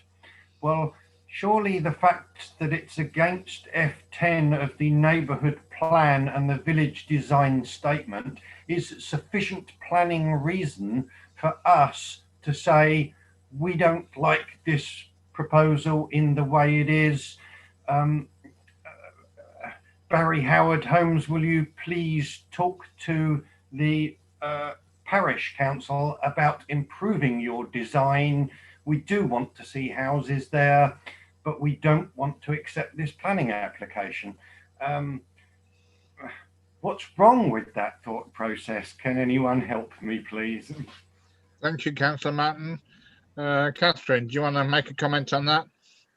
Now, I know you've mentioned F10 of the neighbourhood plan. To me, the F10 relates to the loss of community facilities. Now, obviously, as officers, we consider the design is appropriate and won't have a detrimental impact to the conservation area, whereas members may have a difference of opinion and potentially go against officers' advice.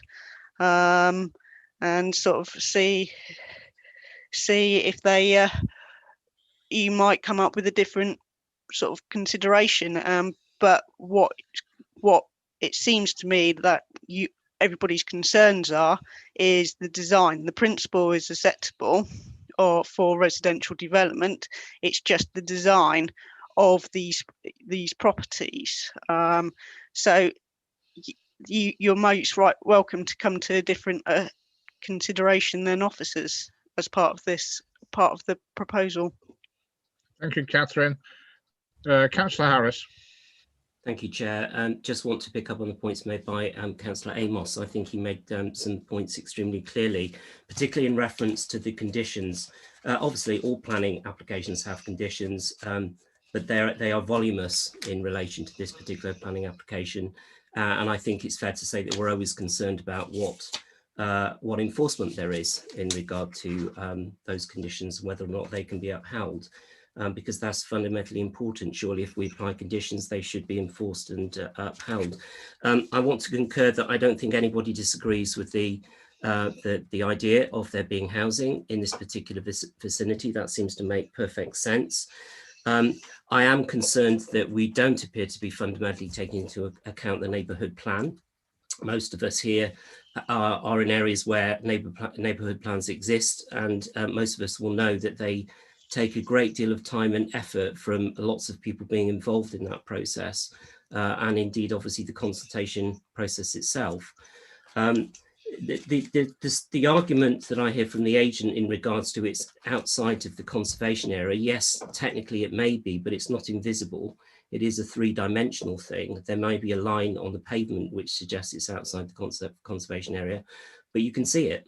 So I do think that although technically it's outside the line, we clearly should take account of what it looks like. And for me, fundamentally, that's the issue. It just doesn't seem to have had much imagination in terms of the look and feel in that situation. Floor must be delighted and benefiting hugely from not having the flow through of traffic that it used to have. So I think this is a great opportunity to build on that. And as a number of people have said, to do something really imaginative and in keeping. Thank you. Thank you. Councillor Smith. Thank you, Chair. I think it's fair to say it's disingenuous to suggest that this development is making the environment better. I mean, the garage is gone. It's currently literally a brownfield. I'd like to float something that we go against officers' advice in that, is this an overdevelopment of the site, firstly, and that it goes against the neighbourhood plan. I think it's F5 and F7. Yeah, that's my proposal. Well, so those 2 points is overdevelopment of the site. Yeah. And then the neighbourhood plan, that it flies in the face of that, and I believe it's F5 and F7. Okay, do you have a seconder?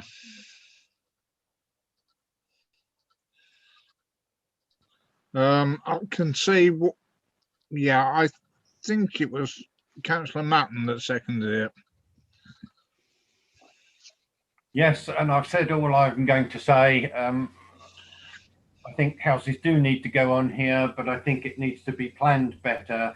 And I would like Barry Howard Homes to consult the parish council and maybe the local councillors as well, particularly Councillor Amos, who was very vocal, but Councillor Smith as well, and come up with a better proposal. And then I would be happy to approve a proposal which was of a better design. Okay. I think planning officer wishes to say something on that proposal by the look of it before I go to Councillor Irving Swift. Over to you then, Catherine. Yes, thank you, Chairman. If you're sort of thinking about refusing the application, I would also suggest that you use our sort of the local authorities policies, such as with the West Northampton Joint Core Strategy policies, as well as the Part 2 settlements and countryside policies, as well as the Neighbourhood Plan. Policy F2 of the Floor Neighbourhood Plan gives support to small scale development of not exceeding 10 dwellings where the scheme will not lead to a detrimental impact on the character of the village, appropriate access, and include some open space. And obviously, yeah, previously developed land and conversion. So I know you're stating it's overdevelopment of the site, but is it also more of the design side of things as well, rather than overdevelopment of the site? Yes. Because obviously, yeah, you can take a different view than officers. Obviously, officers consider that the site in its current form is acceptable. It's got enough parking spaces, it's got enough amenity space for each of the residential properties. So I'm a bit wary about the overdevelopment of the site. I'm happy potentially with you having concerns and recommending it for refusal based on design grounds and sort of the impact upon the character and appearance of the locality. Thank you, Chairman. Thank you, Catherine. Councillor Irving Swift. Well, Catherine did reply to what I wanted. I am quite happy with Councillor Smith's proposal in part, but I cannot vote for the overdevelopment of the site for that part. So is Councillor Smith willing to jig his proposal, for a better word, so we drop the overdevelopment of the site?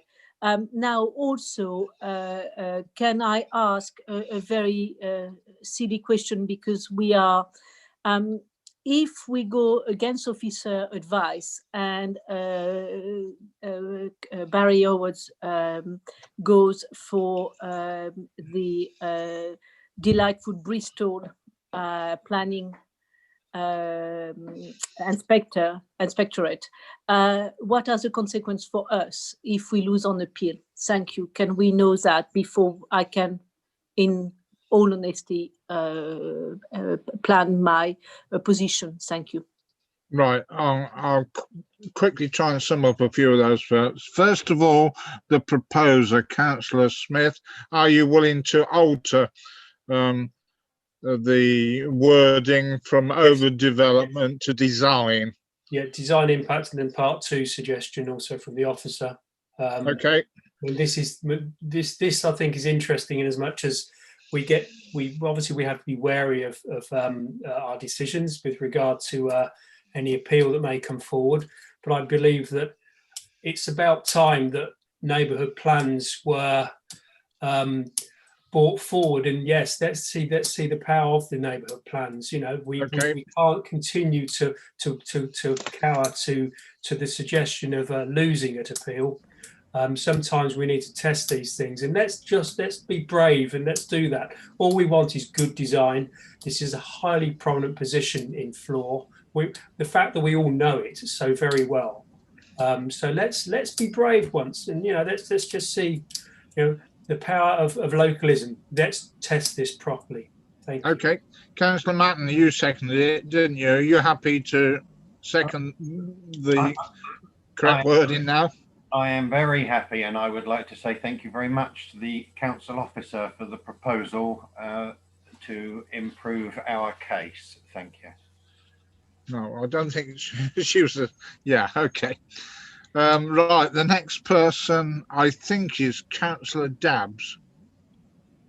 Yes, thank you, Chair. Mention was made of the Neighbourhood Development Plan F5, which I can see is the designer development. What is F7? If somebody can answer that, and I think if somebody can come and answer that in a minute, if I can just finish off that. I get the impression that, if I'm reading the mood correctly, that we certainly are happy for a development to be put on this place. We're just concerned that this is not quite the right development, and therefore the proposer shouldn't take this as a snub by this committee if indeed we do turn it down, but it should be looked at as an opportunity to work together with the local councillors, with the local parish council, to get something that we would just sweep this through with approval next time it comes round, if you like. So I shall leave it to that, Chair, but if I could just have an idea of what F7 is about, please. Thank you. And also, Catherine, while you're at it, can you answer the question about the appeal that was asked by another councillor? Yeah, no, I will do. Thank you, Chairman. F7 relates to protecting and enhancing local views, landscape, character. So it's got a number of criteria which development should adhere to. Obviously, we've also got our sort of local plan, or the sort of the West Northamptonshire Joint Core Strategy policies, as well as policies in the Part 2 Settlement and Countryside Local Plan, which also relate to design. The other thing is, as it's on the edge of the conservation area, obviously if there is an issue with the design, then obviously that's potentially going to have a negative impact on the setting and appearance of the conservation area. In regards to the appeals, obviously in any decision that we take, then especially with refusals, then the applicant has the right to appeal against that decision. Now it then goes to the planning inspectorate for their consideration. Yes, and there's potentially elements of risk in sense of costs award if we can't substantiate our reasons for refusal, or we should have actually approved the application in the first place if we are deemed to have acted unreasonable in making our decision. Thank you, Chairman. Thank you. Is it classed as a major? Yes, I believe it is. So it can go towards the losing of planning powers then if we lose enough of them. Okay. So as long as people are aware of that, if we lose the appeal and somebody gets really nasty, we could get costs awarded against us, and we could potentially go towards losing our planning powers, certainly if it's not the only one, if there are other ones that happen. Just, I'm not trying to bias you anyway whatsoever, I'm just trying to tell you the position. Right, we've got two more people with raised hands. I'm afraid, Councillor Smith, you've talked enough at the moment. Councillor James. Thank you, Chairman. I've stood back from this one to hear everyone speak, and I really do think you're getting the wrong end of the stick here. Nothing has done more harm to the road through Floor than that completed development on the left-hand side. When you drive down now, just down the hill, it hits you. They're all on top of one another, higgledy-piggledy and on top of one another. This particular development, by contrast, is slightly lower, I feel, in height, and it's got a softer impact than the existing development will ever have.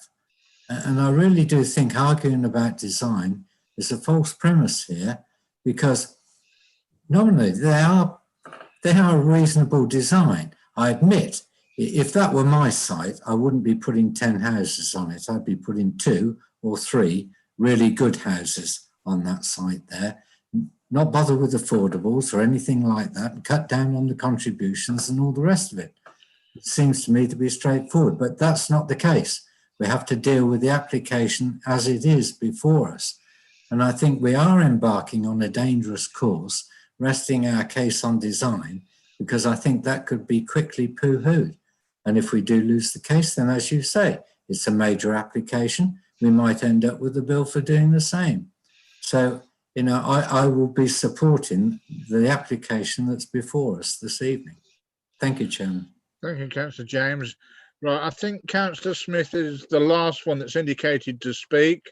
If that is so, I'll take your, I'll take you, Councillor Smith, and then we'll go to a vote. Councillor Smith. Thank you, Chair. I think the Bovis development is that's a bit of a red herring. It's most of it's set much further back from the road. Yeah, I think personally we've got a fairly strong position on this. Let's test it. You know, it's very clear. You've listened to what the residents and local members have to say for this particular application. It's not that it's wrong in general. It's just that what we're seeing, what's before us, is not quite there. There's opportunity to get it there. So if we refuse it tonight, let's hope that that comes forward and quite quickly. So let's be brave. Thank you. Thank you.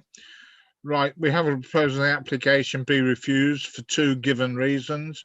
That has been seconded. All those in favour of that, over to you for the count. Jeverley. Thank you. Councillor Chandler? Against.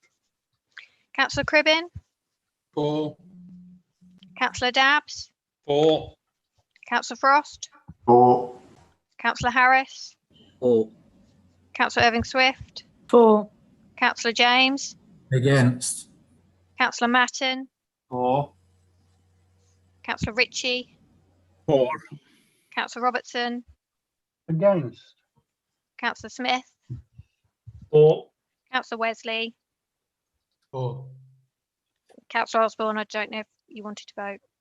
No, I don't think there's any point in me vote, but I would vote against. That's 9 voted for the proposal, 2, 3 against. Right, the application is refused for the 2 given reasons. Right, we move to West Haddons, but be it slowly. And Chairman, we need to let Councillor Parker back in to the meeting. Do we have to? I think we should, Chairman. Yeah. Okay, Councillor Parker. Yeah. He's your vice chairman. I know, I was only being nice. Have you let him in, or? Can we just check a moment, Chairman? Oh, wait a minute. It says Rupert Frost entered the waiting room. We can admit him, can't we? He can come in. Yeah. Chairman, it's showing Councillor Parker back in the meeting. Right, okay, that's fair enough then. Well, now we go to West Haddon, which is 0627. Over to you, planning officers. Thanks, Chairman. Again, can everyone see the screen? Yes. Okay, the application is an application for construction of a dwelling with associated landscaping, and that should actually also refer to a detached garage, which you'll see in the drawings. Also to include the vehicle access into the site. The site is in West Haddon, but it's West Haddon's also part of a designated conservation area, and the site is basically up in that area, so it's wholly within the conservation area. This is an extract from the development plan, which shows the limits of the village, and there is an argument to say that it's right on the edge of the limits, but probably within the limits of the village, according to that plan. The application is, this is the site here. It's part of an open area of land. It's not previously developed land. It's very much open land that has had landscape and trees, etc. on it previously. More recently, an access has been constructed without the benefit of planning permission, and some trees taken down. Those trees weren't afforded any protection at the time of their removal. Since then, there have been a number of tree preservation orders in the locality, as well as automatic protection now of trees by virtue of being within the conservation area. Say the application is an application for a detached dwelling in this location with a detached outbuilding, utilising the existing unauthorised access into the site to provide access into the towards the dwelling, etc. In terms of elevations, quite a nice looking property. It's a thatched property, stone built, with a not insignificant outbuilding to the rear. And again, it sits or will sit as part of this open space or within this open space.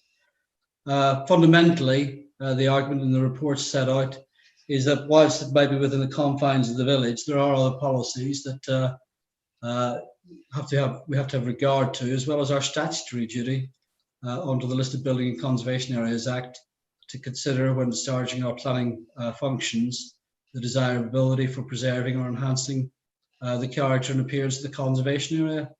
And in that regard, what we as officers say is that the character of this part of the conservation area derives from the very open character and appearance of the site, which makes a positive contribution not just to the conservation area in terms of defining its character and appearance, but also to the forming character of the village.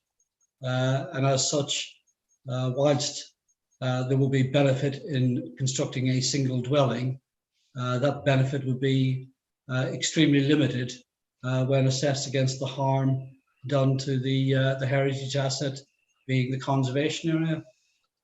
In terms of impact on neighbouring residential amenity, etc., we judge the proposal to be acceptable. But again, that acceptance does not outweigh what we judge to be harm to the character of the conservation area. Similarly, in terms of highway safety, there are no formal objections. But again, we say that these lack of harm in regards of highway safety does not outweigh what we consider to be harm to the character and appearance of the conservation area. So fundamentally, Chairman, whilst the building in itself is not unattractive, it doesn't sit well in the context of the site, and it would result in development of a previously undeveloped site, which makes a positive contribution to the forming character of the village and a designated conservation area. And therefore, we're recommending the application be refused, Chairman. Thank you. Thank you. We have two speakers. First of all, Robert Humphries, who's against the application. Robert, you have 3 minutes, sir. All right. Thank you, Chairman. Thank you very much. It's Richard Humphries, QC here. Oh, sorry, I beg you. That's all right. It's all right. Chairman, councillors, I speak for 4 households living near to the application site who respectfully support your professional officer's recommendation for refusal. By way of introduction, in 1994, a senior independent inspector dismissed an appeal for outline permission for development of this frontage land for a dwelling each side of the access because, he said, the development would have an adverse impact on an important green gap, which makes a significant contribution to the rural character and appearance of this part of the village. The inspector's conclusion was that the development would be highly visible and prominent along West End Road because the site is elevated and on a bend in the road, and that views of the village and the countryside from the public footpath to the rear of and above the site would also be harmed. That decision was taken at a time when the site was also, as now, within the village boundary. The present application site comprises approximately 80% of the same frontage land, a substantial dwelling, large double garage, as you've heard, and a wide access drive sloping up from the road to a turning area at the top. The 2-storey dwelling would be set a metre above the pavement, so it would again be elevated rather than set down at street level. Indeed, it would stand higher than any other building at this end of the village and many unneighbourly metres above houses immediately opposite. This application falls foul of the fundamental flaws identified in 1994, as also did an application in 2019 for a 2-storey block of apartments on a similar application site to the present, which was recommended for refusal in December 2019 before being withdrawn by Councillor Longley's company. In February last year, the conservation area was adopted by full council after full public consultation. The appraisal identifies the site as making a significant contribution to the conservation area, to the peaceful rural atmosphere of this part of the village, and also enables open views along West End of two groups of important trees protected by tree preservation orders, very close by on either side of the application site, and the tree officer understandably has concerns still regarding their proximity. Although the design includes some features of the local vernacular, as the conservation area officer observes, these features are associated with dwellings of modest size, sitting alongside others at the pavement level. So the design is not appropriate to this site either. This is an especially important first test for the conservation area. The independent, professional, expert views, both in 1994, in 2019, and now, could not be clearer. It is respectfully submitted that this application be refused. Thank you very much. Thank you, sir. I'm sorry I got your name wrong. Roger Coy, the agent. Again, Roger, you've got 3 minutes. Thank you, Mr. Chairman. And again, for the opportunity to address you this evening, it is much appreciated. Having reviewed the officer's report, I can advise you that the applicants have been concerned to adopt a sensitive approach to providing a dwelling on this site. It is worthy to note they have also satisfied the council's criteria for a self-built dwelling in West Haddon, including identifying and owning the land in question. The officer's report refers to the openness of the site contributing to the rural atmosphere of the village. However, it should be noted this benefit is only available due to the applicant's maintenance of the site. Prior to their ownership, as you can see from the photographs, it was overgrown and the stability of the boundary wall on the pavement's edge has fallen into disrepair. To ensure the future openness will be maintained, it will require effective site management. This aspect is more likely to be assured through the development proposed, and if deemed appropriate, conditions could be applied to ensure this remains the case. To presently maintain the site, the applicants have been using the existing access, which also benefits from a drop curb, and I am given to understand following local investigation has been in place as far back as anyone can remember.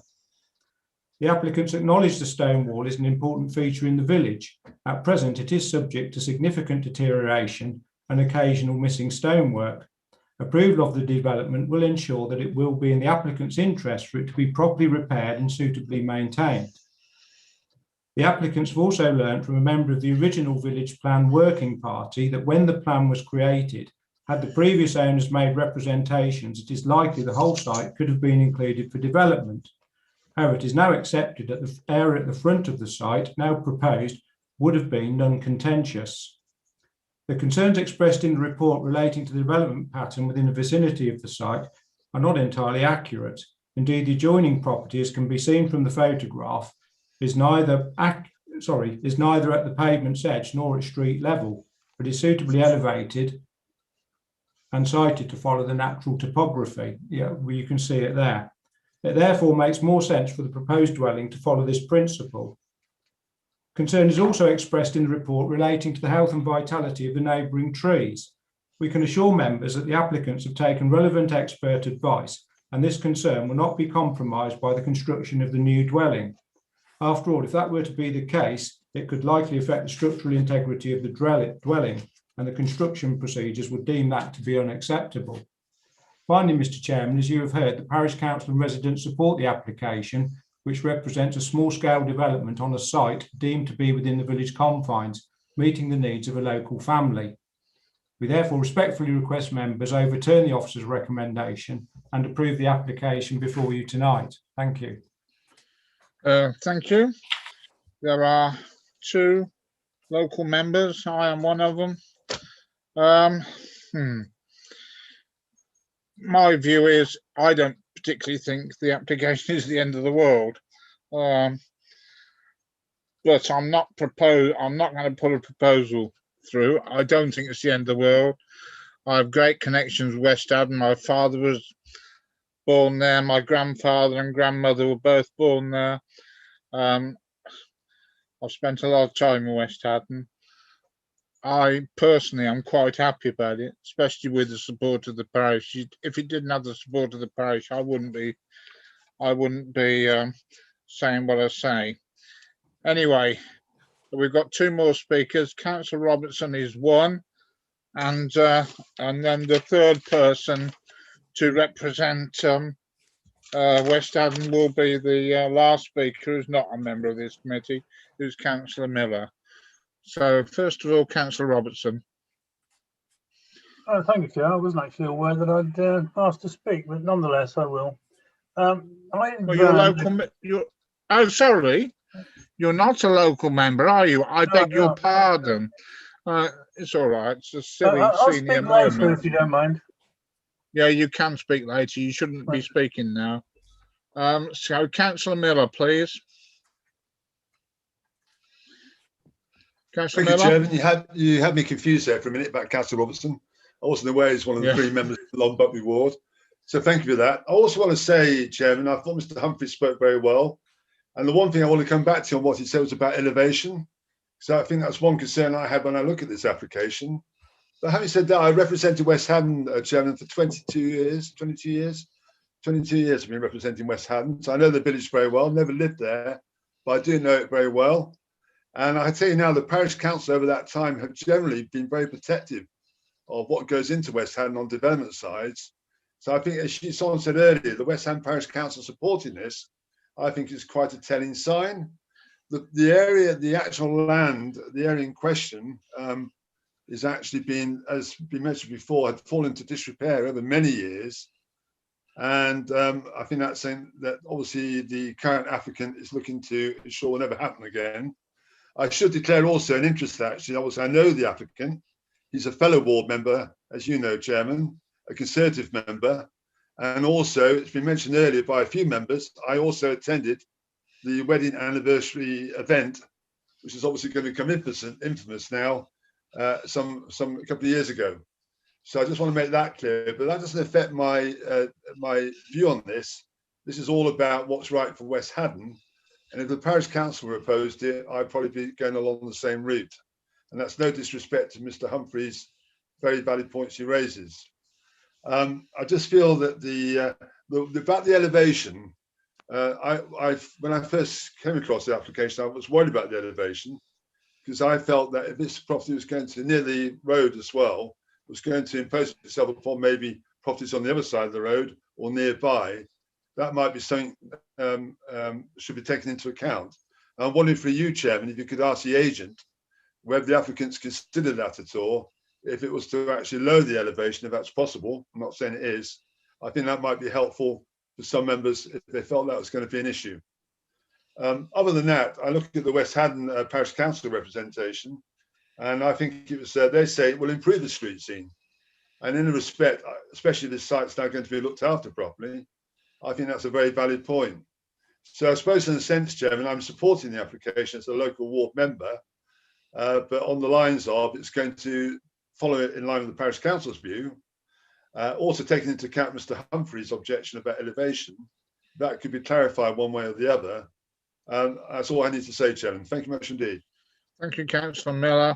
And I've got to say that although I am the third member of Long Buckby Division, I didn't go to his 50th wedding anniversary. And I'll make sure I ask him why not. Anyway, Planning Officer Eamon, you wish to speak? Thanks, Chairman. Let's be absolutely clear here, Chairman.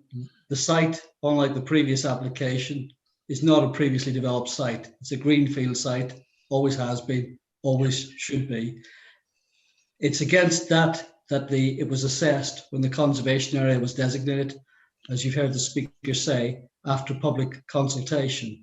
It was also decided to sit it outside, the vast majority of it, outside of the confines of the village, again, as part of the NDP, again, subject to public consultation, etc. So whilst people are entitled to a view that, yes, it would be nice to have a house here, you have to consider that the designation of the conservation area is against the backdrop, not of a previously developed site, but of an open field. An open field, as far as I can gather, is not capable of falling into disrepair. It may lack maintenance, and the walls at the front of the site may lack maintenance and may fall into disrepair. That is for the owner of the site to sort out. Members have to decide whether or not a dwelling in this location preserves or enhances the conservation area. I would suggest, being a development of an open space, it certainly doesn't preserve. So therefore the question is, does it enhance? There's been talk about reducing the elevated appearance of the site. Again, in cutting out all of that land to reduce it, what further harm does that do to the conservation area? Does it still continue to preserve, or does it continue to enhance the character and appearance of the conservation area? I think that's what members will have to grapple with. Officers are satisfied that the proposal before them is unacceptable on planning grounds. And whilst there is a benefit, an undoubted benefit, in bringing an extra dwelling to the village, that benefit, is insignificant when weighed against the harm to the designated heritage asset. There's also been reference to self-builder designation. I think that, that's, whilst it might be capable of being a site to be logged on the self-building register, that doesn't outweigh or doesn't negate the need to consider your own planning policies and considerations, Chairman. Thank you very much. Thank you, Eamon. I've got 4 speakers indicated: Councillor Robertson, Councillor James, Councillor Harris and Councillor Chandler. So I'm going to take them in that order. Councillor Robertson. Thank you, Chair. Great play seems to be being made about the conservation area against this planning application. I would like to point out that it's only been a conservation area for a few weeks, whereas the planning application has been toing and froing for some considerable time. I know full well that we must take our actions according to the law as it stands now. But I think it's a little unfortunate that this has occurred in the order it has. Anyway, that aside, I will also confirm that the access that was referred to earlier as being without benefit of planning consent has been there for many, many years and is evidenced by the fact that there's a drop curb there and has been there for as long as I've been in the area, which is well over 30 years. Now, what else? I don't think it detracts from the state of the village, and neither does the parish council, which I also am on. We feel that it's perfectly acceptable, a development. And I've consulted with nearly all the neighbours along that street, not all, I must confess, and I do have to point out that the QC who just spoke earlier is a resident of that street, that most of them are actually in favour. There were concerns about water runoff, and there were concerns about planting and the hedge, all of which and the wall, all of which have been addressed now. And so I feel that we should allow this development. Thank you. Councillor James. Thank you, Chairman. I don't have a problem with this application. And I think maybe the parish council might be thinking tactically on this one too, because they're not against it either. I mean, what would you rather have? That very attractive looking property that's proposed for this site, or would you rather have it be an exceptional site with a row of 10 houses on it? Because that could be a possibility at some time in the future, and it is within the village confines. I don't regard it as a particularly important open space, and the fact that it's elevated really aids the design of the property to a certain extent. So, I have no problems with this at all. When I started reading the officer's report for the first time, I thought, well, there's obviously some problem here, but I haven't identified a problem in there at all. What is proposed is going to be much better than what might one day happen to that particular site. Thank you. Thank you, Councillor James. Councillor Chandler. Thank you. Oh, Chair. wait a minute. Sorry, Councillor Chandler. It's Councillor Harris next. I do beg your pardon. Sorry, Councillor Harris. Thank you, Chair. I am a little confused because I thought the officer's advice on this was fairly clear cut, particularly in regards to the conservation area and all the weight that carries with it. We heard references to two rulings, I believe, 2019 and 1994. So I'm a little confused. There's no doubt that the design is an attractive design. I don't think any of us would argue that it's an attractive looking house.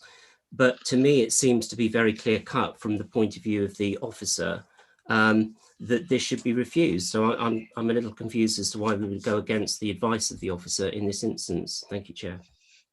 Thank you. Now, Councillor, over to you again. I do get it right this time, Councillor Chandler. Thank you, Chairman. I know this site very well, and under normal circumstances, I pass it at least 4 times a week. And I have noted the improvements that have been made fairly recently in terms of clearing some of the undergrowth so that it becomes the open space that people keep talking about. It is clearly, in my view, within the village confines, the proposed development. Yes, it's within a conservation area. I think we shouldn't get hung up on the earlier refusals because they predate the designation of the conservation area. And I would like to emphasize, as I have done before, that a conservation area does not mean that no development can take place. It just means that you have to take into consideration the fact that it's a conservation area. It's a material consideration along with many others. I like the design of the proposed property. I think that the improvements to the state of the stone wall that would go with the proposal are also nice and to be maintained. So all in all, Chairman, I don't have a problem with this at all. And in fact, I would actually go as far as proposing that we go against officers' advice on the grounds that it does not spoil the area and that we should grant permission, Chairman. All right, thank you. Do we have a seconder? Councillor Robertson, I can see you waving your hand like mad. You wish to formally second it? I do. I will formally second it. A little more to say. In fact, the only reason I raised my hand was to propose just exactly what's been proposed. Okay. Thank you very much.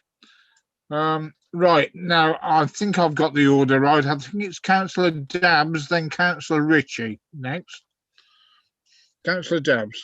Yeah, I did think it was Councillor Ritchie before me, but I'll speak now if he's happy for me to. I'm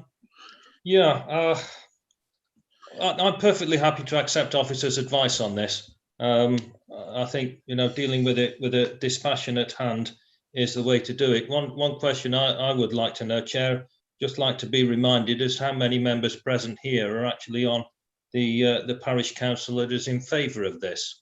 Not suggesting that people are biased, but that you know, the opinion of the parish council has already been given. I'm not sure how independent they actually are. Perhaps they should be saying that they're representing the parish council rather than themselves. But could I just have a clarification? It may have been mentioned earlier, but which members present are on the parish council? As far as I'm aware, there is only one, Councillor Robertson. That's Councillor Robertson, is it? Right. Okay, that's very good. Thank you very much. And if you wish to know, I'm their county councillor. No, I was only interested in the parish council. Okay, No, that's fine. It doesn't change my opinion. I still think that we should go with officers' advice. Thank right, you, Chair. thank you. Councillor Ritchie. Chair, I originally put up my hand and I physically waved my hand around. One of the difficulties with Zoom is it's a little bit more difficult to raise a point of order. Is it appropriate if a member of a parish council speaks on an application that has been supported by the parish council? I see that Councillor Chandler is nodding his head, but I would just be sort of grateful. I would have thought that was an issue on which, you know, at least an interest should have been declared at the outset. Now, I actually disagree with the officers. I don't like the building. I really have an aversion to buildings that are stuck up and put a thatched roof on top when there clearly are not old buildings. I regard them as looking completely foolish. I don't see any reason for having this. Now, I have argued often that we need to respect local wishes. I hear what the parish council has said, but the parish and the people of the parish have given us a conservation plan. Now, I think I heard somebody say that, look, the application had been around a long time and the conservation plan had only been around a couple of weeks. I would like clarification on that. I've just said the only thing I can find that comes up on an internet search is a draft from 2019, which suggests that this plan must have been in the making for at least a couple of years. It goes back. It is not something that just appeared in the last couple of weeks. If that conservation plan set out that the area that we are talking about is greenfield, then I just don't think that a case has been made. It would need to be something very, very special to override a conservation plan, and particularly a recent conservation plan, so that we build on it. Thank you, Councillor Ritchie. We'll quickly find out for dead sure. I'm sure, though, that Councillor Chandler would be very well aware when this conservation plan went through, because it's his committee that does it. But Eamon, do you want to make a comment first? Yeah, other than to say, Chairman, a conservation area is made up not just of buildings, it's buildings and the spaces around it. And what we are saying is the space within the conservation area, this space on which the application site stands, is an important and significant contributor to the character and appearance of the conservation area. It makes a positive contribution, and therefore, whilst I acknowledge that conservation areas do not prohibit any development, then I think we've got an answer to the designation, which is February 2020. It doesn't prevent development. At the same time, you have to consider whether or not there is harm to the character and appearance of the conservation area, preservation or enhancement. We say, and the inspector said even before the conservation area was designated, way back in the 1990s, as the speaker alluded to, that this space, irrespective of whether it was designated conservation area or not, made a positive contribution to the form and character of the village. That hasn't changed. And if anything, it's been reinforced by the designation that it makes a positive contribution. And therefore, the space in which the application site sits was form part of the designation of the conservation area. So, as I say, it's not just buildings, it's a space about, around, and between buildings, and it's how that's developed and what impact that has on the conservation area. Thank you. Councillor Chandler, when did that go through committee? We've just heard, Chairman, it was the conservation area was designated in February a year ago. Last February. Okay, thank you very much. So that's when it was a conservation area. Right, I've got 4 more hands up and I don't intend to take any more. I've got them in this order. I hope it's correct. Councillor Smith, Councillor Wesley, Councillor Irving Swift, and Councillor Robertson. And I don't intend to take any more. Okay, so Councillor Smith next. Thank you, Chair. I'm absolutely with officers on this one. Clearly, this application doesn't or wouldn't maintain the integrity of West Haddon's conservation area at all. There's huge weight in what's already been said in support of the officers' reports, and I would be voting to go with officers' advice without any doubt. We have to really consider, and I'm surprised what I'm hearing from some members tonight concerning conservation areas. things to do. It's rocky ground we're going on if we take this stance, that's for sure. Thank you, Chair. Thank you, Councillor Wesley. Yeah, thank you, Chair. I was pretty much going to say what Councillor Smith said there. I'm surprised at what we've heard on conservation areas here, saying that it's better to tidy it up and land with tree growth and shrub growth on it is not open space is to me slightly bizarre. I mean, it is still open space, isn't it? Whether it's got growing on it, and saying that it's been enhanced by tidying it up, I'm not sure. I think I'm going to just reiterate what Councillor Smith said there, and I'm absolutely with him on that. So thank you for that, Councillor Smith. Thank you. I think, to be fair, Councillor Chandler said because it's a conservation area, it doesn't mean that no development can take place. I think that's what he said. And he's correct. That's exactly what it means. Councillor Irving Swift. Yes, I will go with Councillor Smith with it. It's so rare that our officer can refuse, because normally they have to work with the applicant to overcome all the barrier for not developing. So we have there, it's a conflict with S1, R1, SP1. So there is a lot of conflict that normally we would love, or I would love in certain application. So I will not stay more, but I do think it's so rare for officer to be able to refuse despite, and we all agree that the cottage, the way it is, it's not an unpleasant cottage and so on, but it's that loss of open space that seems to be the main sticking point. So on that occasion, I think I will go with officer advice. Thank you. Thank you. Councillor Robertson.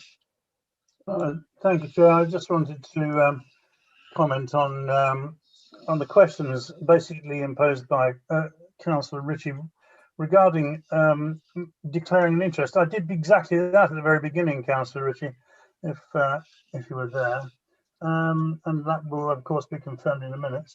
I did confirm that I was a member of the parish council. As for speaking for them, we discussed this at a previous parish council meeting, and it was decided that if I wanted to speak, I could, but I wasn't exactly speaking for the parish council. But I can tell you their views, and their views were they were in favour of this development. It's as simple as that. Now, as for everything else, we all know this is Councillor Longley's application, and we should be objective about it. That's it. Thank you. Thank you. Right, back to the proposer. Councillor Chanto, you wish to add anything else to the debate? Nothing to add, Chairman. Okay. Right, we've got a proposal that the application be approved, which has been seconded. So you're voting on approval or not. Approval for or against approval. Over to you, Jevley, for the head count. Councillor Chandler? For. Councillor Cribbin?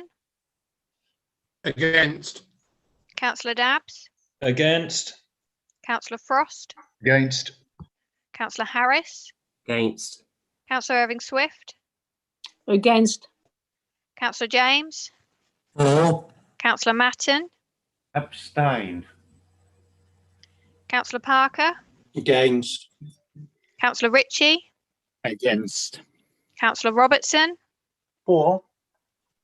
Councillor Smith? Against. Councillor Wesley? Against. And Councillor Osborne, I don't know if you want to take your vote. For. I'm not frightened of voting ever. Got 9 against? Yep. 9 against, Chairman, and 1, 2, 3, 4 in favour, and 1 Right. abstention. That proposal is lost then, so I need another proposal. Councillor Harris? Yes, propose that we go with officers advice, Chair. Thank you. Do you have a seconder? Yes. Councillor Smith. Okay. Councillor Smith. Okay, thank you. Right, no, nobody wishes to debate the other side of it, I'm sure. We have a proposal that the application be refused as per officer's advice. Been seconded. All those in favour, Jeverley. Councillor Chartler, Against. Councillor Cribbin, For. Councillor Dabbs, For. Councillor Frost, For. Councillor Harris, For. Councillor Irving Swift, For. Councillor James, Against. Councillor Matton, Abstain. abstain. Councillor Parker, For. Councillor Ritchie, For. Councillor Robertson, Against. Councillor Smith, For. Councillor Wesley, For.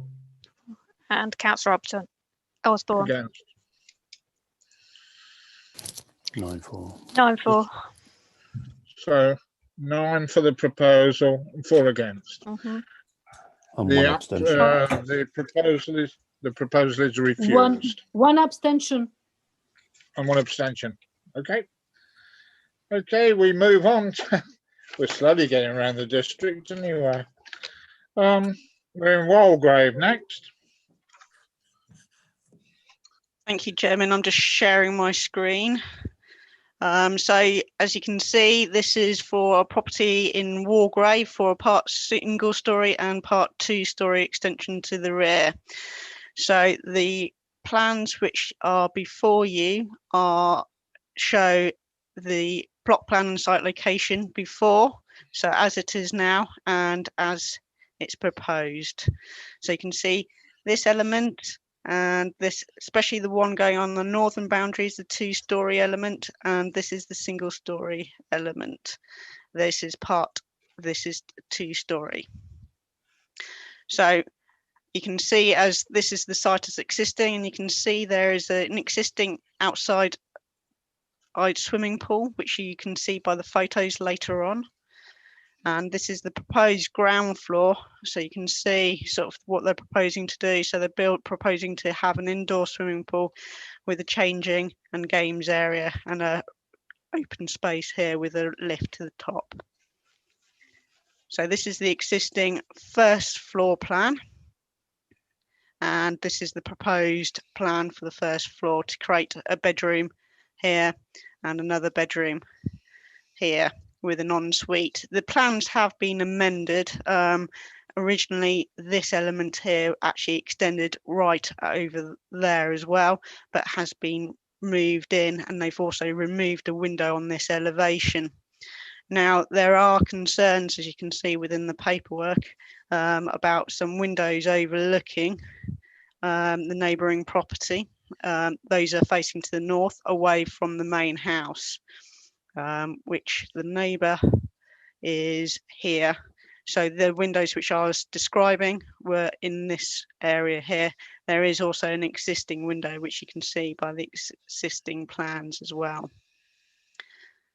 So this is as the existing elevations, and this is the proposed. You can see these tall, thin, slight windows, which would be an acute angle with the neighbour over to this side here. They also are recessed. So as officers considered, this amendment, it reduces the potential of overlooking to the adjoining neighbour. As you can see, this is the existing window, which faces to the north of the garden area.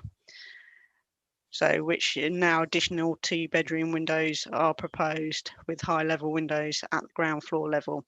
This is showing that there is a step between the two property, sort of the single-story element and 2-story element, moving it away from the boundary. So it's this element here. So it won't cause an overbearing impact on the neighbour. So these 2 photos are showing the garden of Stackyard.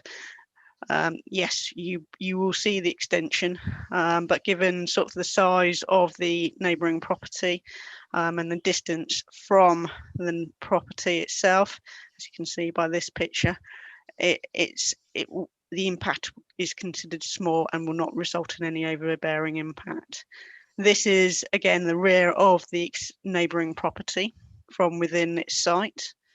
This is the picture. This is a photograph from the the neighbouring property or the application site, looking back towards the neighbouring property. As you can see by this plan here, the tall slat windows that I was talking about earlier are at an acute angle and approximately about 15 metres away from the neighbouring property. So again, these are the photos of the site. So this is the photo. So the two-storey element will be coming along here, and the single-storey element coming towards where the photographer was taking the photo. This is over the wall facing onto the neighbouring property, where this window currently looks out towards. So this is what the area the windows will overlook to. So overall, it's considered that the design and appearance is appropriate. I know there's concerns about the overdevelopment of the site, but you can see by this plan, it's actually got quite a good site plan and quite a good front garden area, which is all quite well enclosed as well. So overall, officers consider the application is acceptable and therefore is recommended for approval. Thank you, Chairman. Thank you, Catherine. We have one speaker, Mr. Stephen O'Neill, who's against the application. Stephen, you have 3 minutes. Thank you, Chair, and good evening, councillors and officers. We welcome this opportunity to set out our comments on the amended plans submitted by our neighbours in relation to Birch Cottage, and we'll be brief and focused on our key concerns. These are the size of the proposed development, its overbearing nature, made more intrusive by its proximity to our boundaries, and the subsequent loss of privacy.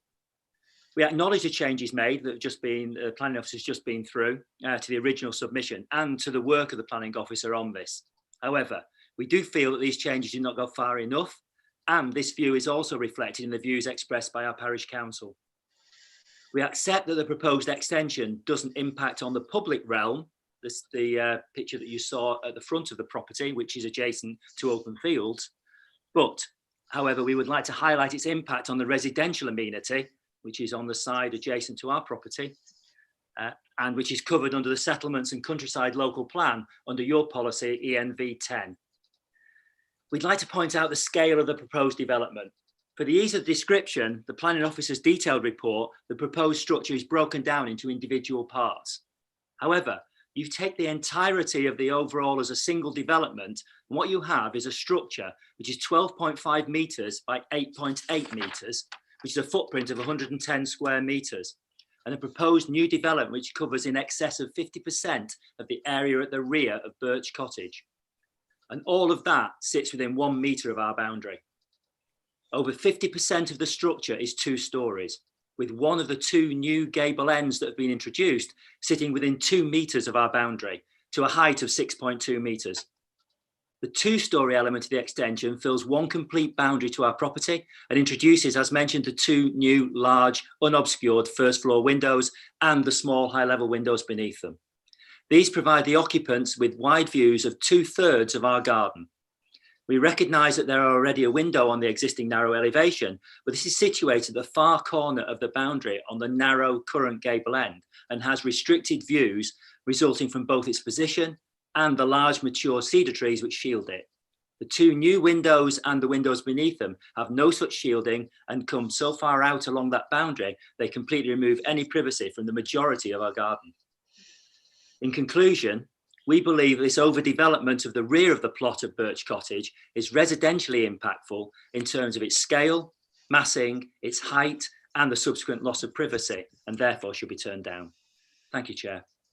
Thank you, sir, and thanks for keeping to the times. Right, members. Oh, there's a hand there already. Cecile. Councillor Irving Swift, rather. Yes, thank you, Chairman.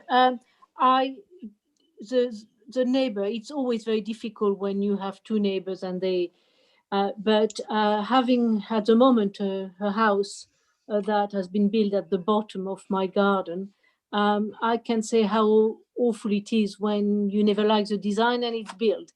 I think we should listen to the neighbour. I am amazed that the applicant didn't come and put his side of the story, but as the neighbour, if he's overlooked on his garden, when you live in the countryside, it's something you don't like to have. It's maybe not a must, but it's something important. And I find Catherine, our planning officer,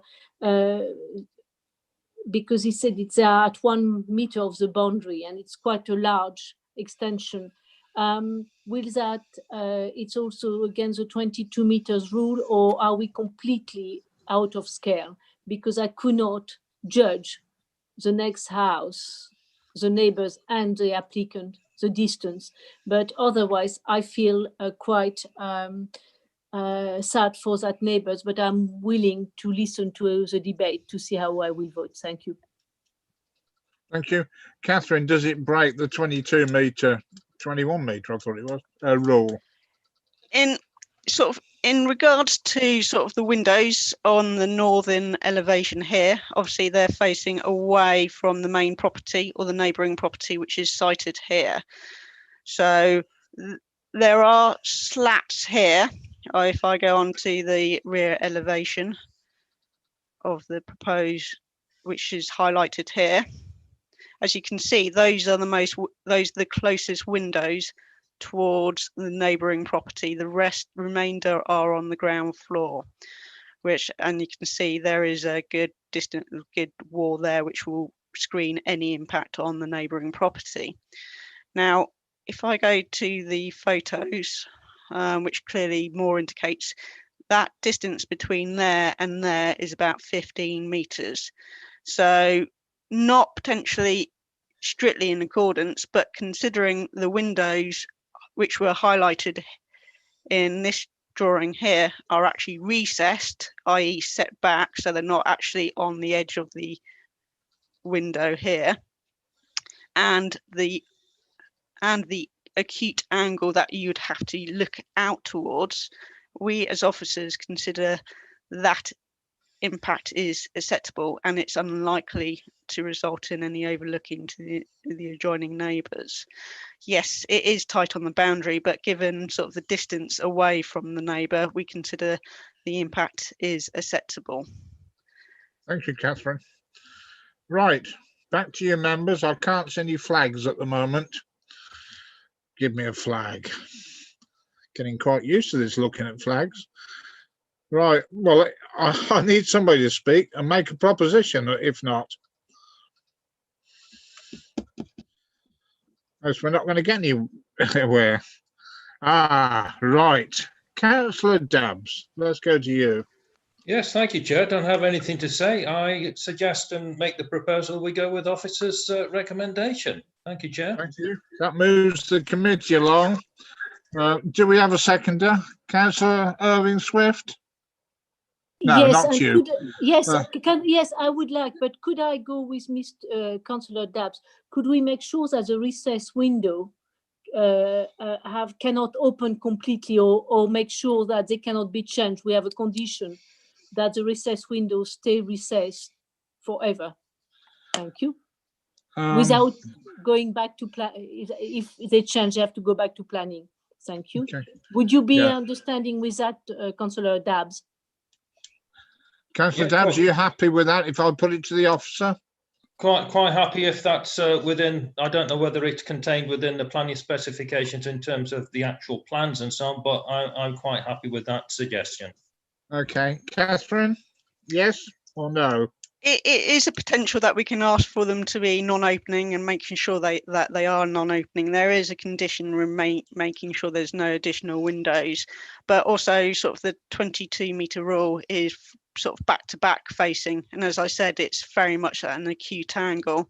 But if members deem that condition meets all the tests and is necessary to make this development acceptable, then obviously there's a potential that you can put a condition on to say that those should be non-opening. But obviously they are recessed as well, which improves the overall impact. Thank you, Chairman. And it is actually covered that any alterations to windows has to come back. Yeah, if you have a look at condition 5, sort of there's no new windows and doors. Obviously, we've got the condition, especially on the extensions. Obviously, we can't control unless permitted development rights have been taken away, of any new extensions or anything like that. So it's just new windows. Right, so that seems to be covered as far as Councillor Irving Swift and Councillor Dabbs is concerned. Councillor Ritchie, you wish to speak? Yeah, just a question. The figure was quoted, indeed it's there on page 96, that the development would fill over 50% of the yard. Are the officers able to give us what the percentage would be in terms of building covering the plot? Is this within the, the normal limits for before something qualifies as being overdevelopment? Catherine? Thank you, Chairman. If I go to the site location plan, you can actually see it's quite a large plot. Yes, it's got a small sort of rear courtyard area. However, you've also got to have a look of the plot overall. Obviously, overdevelopment is obviously a consideration. Each case is taken on its own merits.